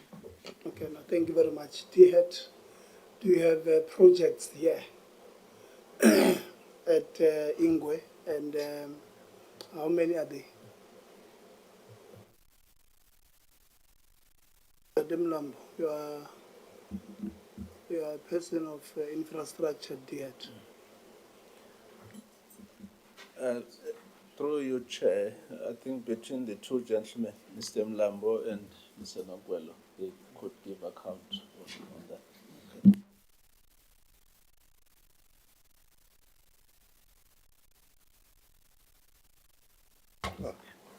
All right, thank you very much, Chair, and thank you to all honorable members. In terms of the number of projects, I wouldn't be specific. There's quite a number of projects. But what we do, we request colleges to appoint auditors that are led by chartered accountants to audit the projects that are implemented at the college according to agreed upon procedures, because we do not have that capacity to closely manage the monitoring of the projects that are implemented. So yes, we do get the audit reports. It's reports that are issued on 6 months basis. So yes, we have received from the college. So that's what gives us in terms of what is happening on the ground in terms of the projects that are implemented. All right, let me stop there. Thank you. Okay, so you do have a project at this institution, and you monitor it through desktop reports that they send to you. Okay. No, I was still responding to the issue of the audit, but we also do conduct site inspection. We do visit colleges, and we thereafter write reports and give feedback letters to the TVET colleges. And this college is due for a visit very soon because of that campus that is being established where we've allocated them 25 million. But we do select colleges that we monitor. Unfortunately, we cannot take them all as 50. Thank you, Chair. Thank you. Project manager, explain your position there at this institution. What is your position? On what it was sent here, it says name and then project manager. Explain it. What is that?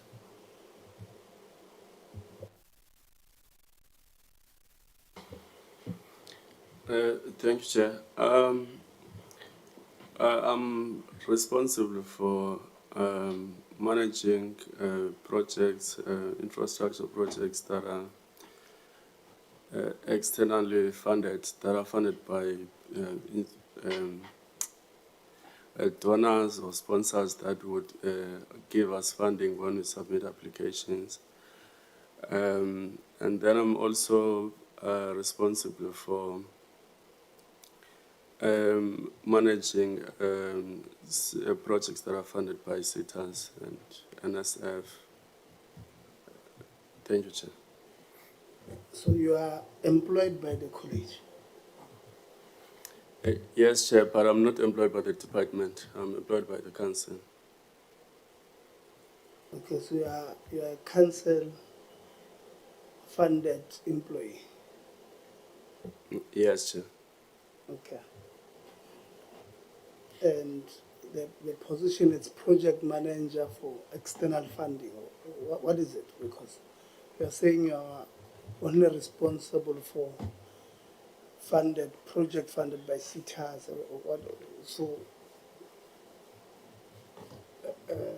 HR, explain the employment of project manager. How did it come up? How did it come up, or what is entailing? Yeah, both. Okay, thank you, Chair. Chair, the project management unit was established around 2012, but I was not around. But as time goes on, then it phased out. But with the previous council, they made a request to the principal that we need to resuscitate that unit, which is called a PMU, for a couple of projects that will be taking place in the college. So the principal then prepared a submission to the council to detail what that unit can cover in terms of looking at the spectrum of projects that are taking place at the college. So it got the approval, and the appointment was for 3 years. And the 3-year ended around February, but before the contract ended, with the appointment of the new council, we presented the submission to the council whether they extend the contract or they terminate the contract. It was also again extended for another 3 years, which is from 2025 to February 2028. So the unit reports to the deputy principal innovation. So it's part of the package that falls under that unit. Thank you, Chair. And then give you want to help us here? Or you're fine? You wanted to help us on this one? I saw you raising your hand. Yes, Chairperson. These posts of project managers were introduced with the infusion of the Capital Infrastructure Efficiency Grant at colleges, because at that point, billions of rands were invested and there was no capacity. So initially, they were paid from the grant itself. A portion of the grant was allocated for project management. But over the years, with the reduction of the allocation, the colleges themselves had to absorb the post through the payroll of council. So the role involves, in the main, the management of infrastructure projects, both from the CIEG funds as well as those that are initiated by the college from different sources of funding. Thanks. No, thanks, Chairperson of Council. You guys sat down and concluded that the services of the project manager will be extended for another 3 years. The assumption is that you had received a report, a performance-based report that would have came as a part of the submission from, switch off the mic, Mama.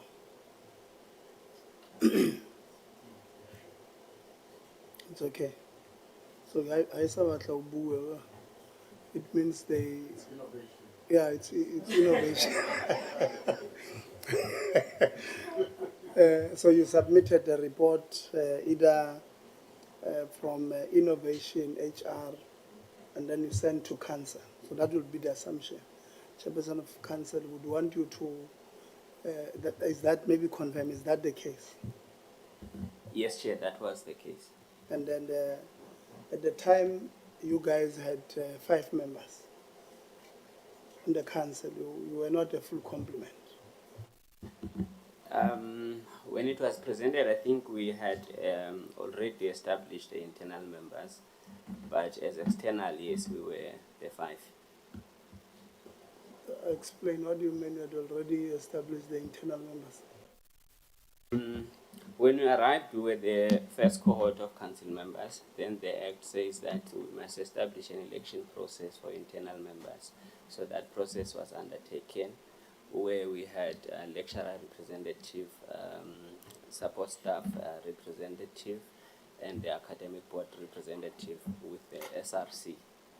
Then at this point, when this it's actually 2 guys that they presented for us to approve. We were the 5 of us and the 6 internally. So the external, I can confirm that it was the 5 of us because we received the external members' concurrence now in May to fully constitute us. Okay, you'll give us one, the process of finalizing the internal, include the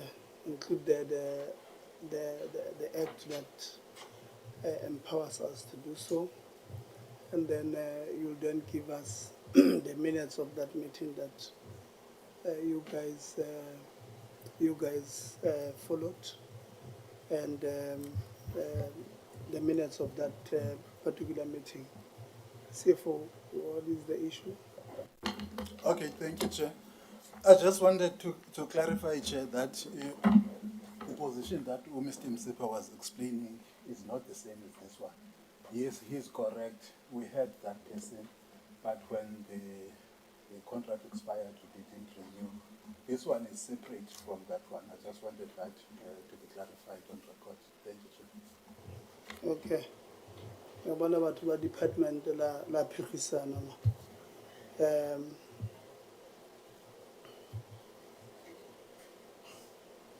Honorable Law Principal, and you know I've got, maybe let me ask Labour, because I want to close the meeting now. We've got fiscal framework, and we will engage with you. I mean, I have a lot of questions. I'm just going to give 1 or 2 and then make my concluding remarks. Deputy Principal, HR, I had many questions there. You know, I won't go to them because of time, but I'll just make my concluding remarks. Labour, I want you to. There's a point where you say there's nepotism.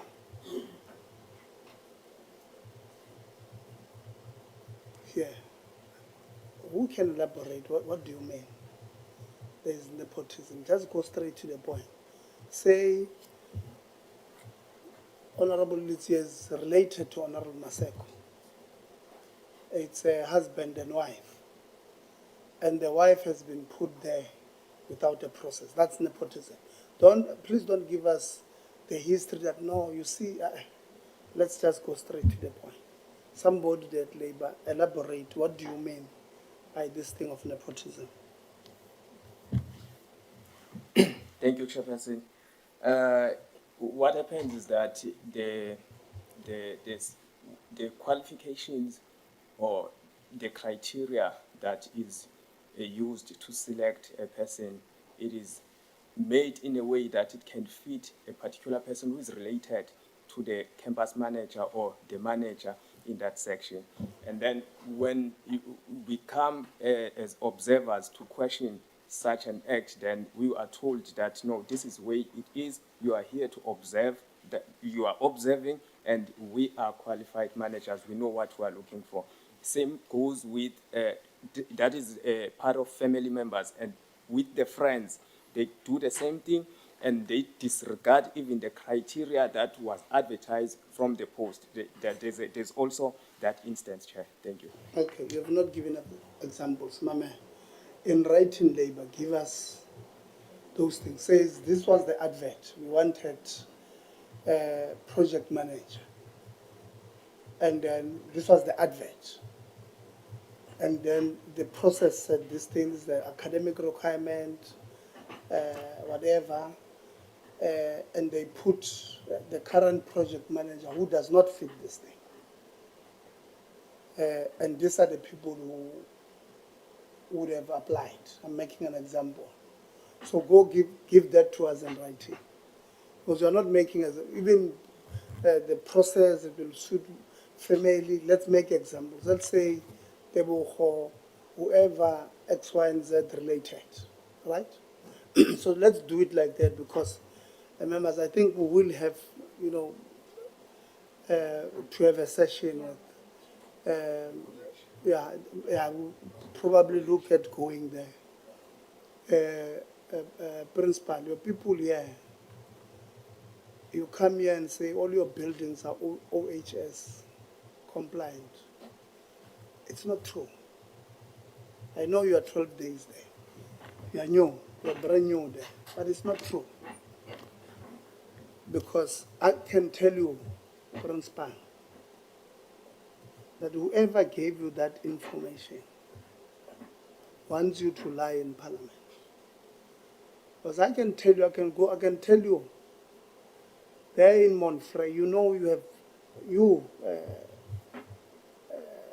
Principal, Deputy Vice Principal, Deputy Principal, HR.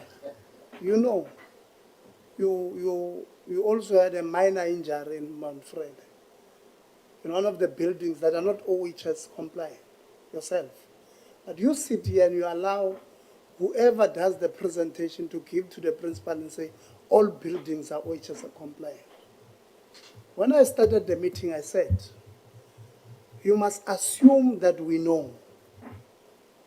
We sit here, we will just listen to you lie to us, literally. We know they are not.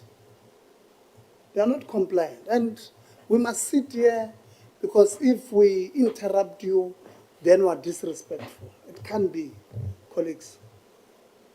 These colleges, these TVET colleges, they are established for a reason. Do you know how many people are supposed to go to these TVET colleges, get on the other side, and go make differences in their families? No, you think this is a tick box. It's not. Government is putting in taxpayers' money there to run this academic project. Not only to pay your salaries, but to run an academic project that is supposed to prepare these people who go to these institutions so that they can be able to contribute or to participate effectively in the mainstream economy of this country, to contribute to paying tax to this country so that we are able to give more money to NSFAS to take others there. Lona, you are joking. You arrive here, you put together a presentation and say, everything there is in order. We know it's not. So we'll come there, acting principal, to your institution. Very disappointed with how sometimes you want, and when I started, I said to our stakeholders, at the end of this thing, we want this machinery to work for who it's intended to work for. Lona, no. You think, no, these ones, let's go lie to them. Those ones, in fact, these ones in the system, Honorable Ngubane, they think members of parliament are stupid. We have not gone to school. Yeah, we're all from Pampirstad, we're honorable local from. We're not colleagues. And us, when we sit here, it's not, and when they keep quiet, when you, in fact, you know, I was tempted, Honorable Masoko, when the meeting started, and you guys said, let them not do the presentation. I was tempted to agree. Well, sometimes you look at your presentations and think, so these people think we don't know here. We don't have. These are constituencies as members of parliament we report to.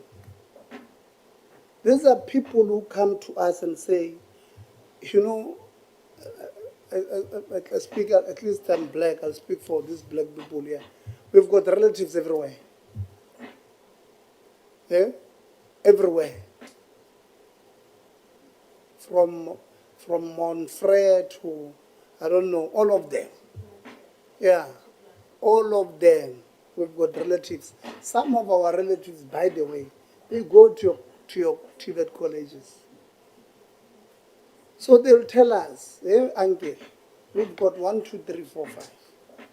So when you come here and you decide to lie to us, because there's a difference between, you know, twisting the truth and lying. But if you say, all my buildings are OHS compliant, then we know.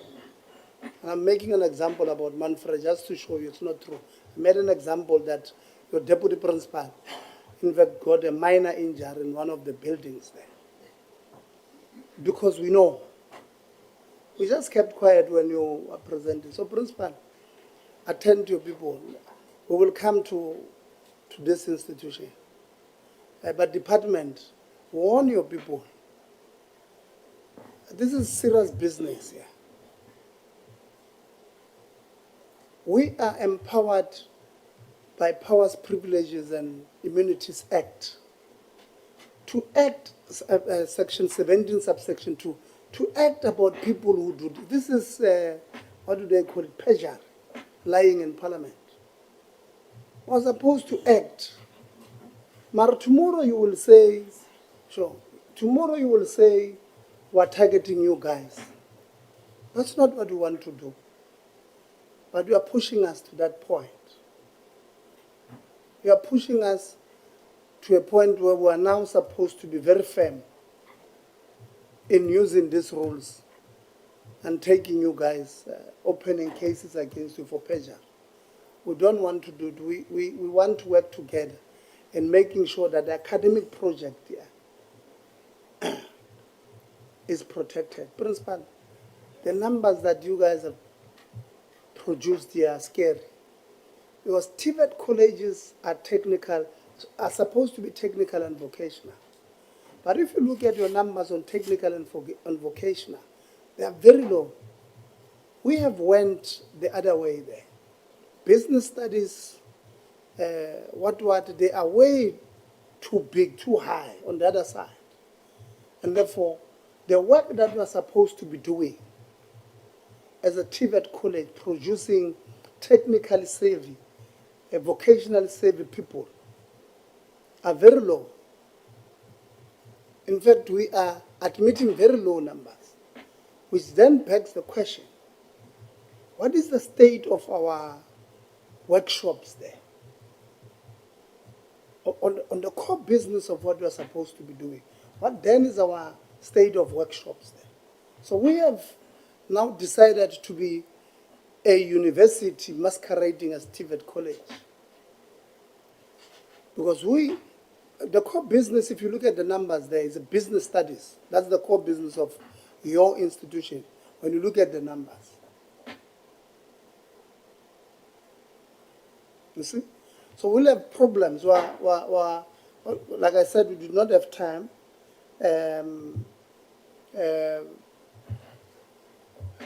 Your presentation says you order textbooks in September, they arrive in November, students come here and say there's no textbooks. Labor, when they present, say, I'm a lecturer. Kids are writing now. They've never received textbooks. But we have paid somebody in September, October when we ordered. We've given them a 3-year contract, CFO, but they are not delivering. We'll be very much interested to look at the numbers. How much have we paid for what?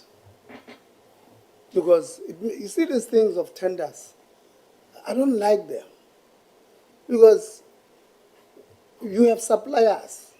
You know who's supplying you with maths textbooks. I don't know the suppliers now, but during our time we had Judah, whatever. Says Judah is a supplier based in Johannesburg, for an example.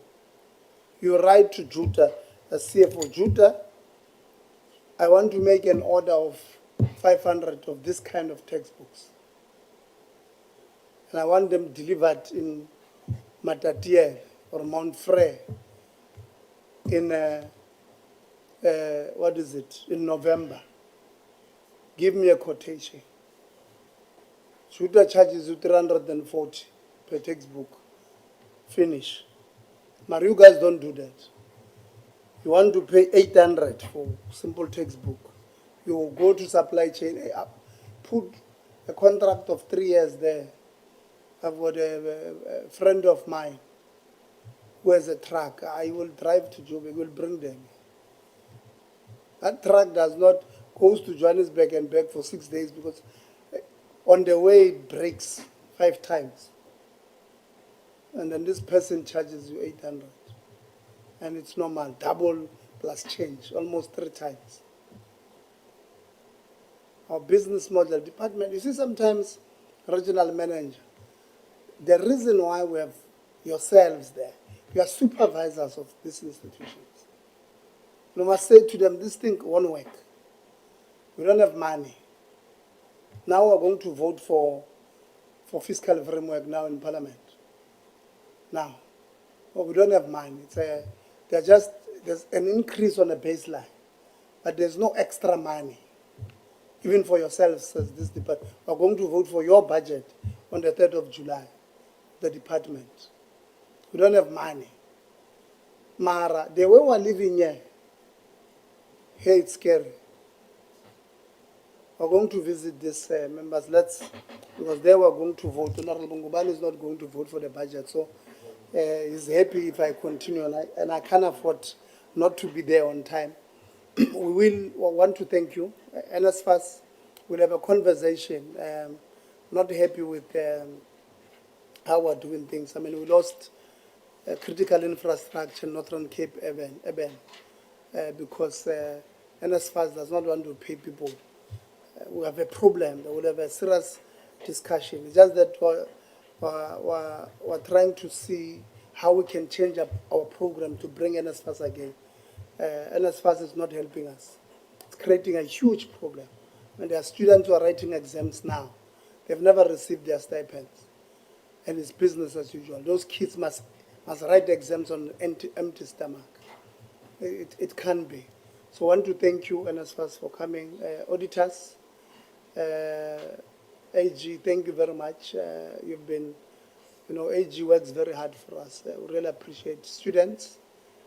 Thank you very much. I saw SG, man. You're a bit shaking in the morning. They must not scare you. You must represent your constituents, the students. And if they are bullying you, you must let us know. We're not going to have management of institution bullying students and workers because they are representing their people.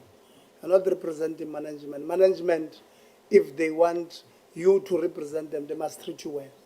So you guys must have regular meetings with them. And if you don't feel like you're part of the thing, they don't behave like you're part of that thing. Including workers, thank you very much for representing. I want to thank you, department. There's a lot of work that we must do here. We can't have a victim, alleged victim of sexual harassment, having to go to class every day to look at the alleged perpetrator, and it's business as usual. That thing is mentally disturbing, even for me as a man. I can just imagine about that particular individual, the victim, and all other young people there who are females, they will be scared to even report such things, because these lecturers who are doing these things are more, if they belong to the popular faction in the institution, they are more protected. Nothing will happen to them. They even tell these young kids, and it can be business as usual. Acting DJ, thank you very much. Acting DJ, who's the DJ skills, DDG, Brasem, Richard, thank you very much. Ingwe, I see even today you even came wearing leopard skins here, but both of you were wearing leopard skins. You are not answering the right things. Even when you arrived there, I thought it's uniform. Maybe you've got leopard skin uniform there, because Ingwe. Yeah, but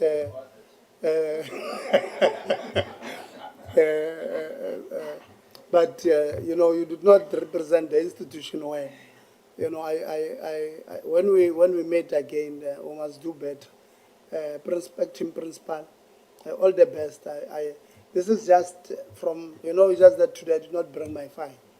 I forgot it in the car, but I've got a file on yourselves as Ingwe, but a big file on issues that I would have wanted to raise. So you've got a lot of work to do there. And all the best. We wish you all the best. Members, thank you very much. Minister's team, our support staff, thank you very much. This meeting is now adjourned. Thank you.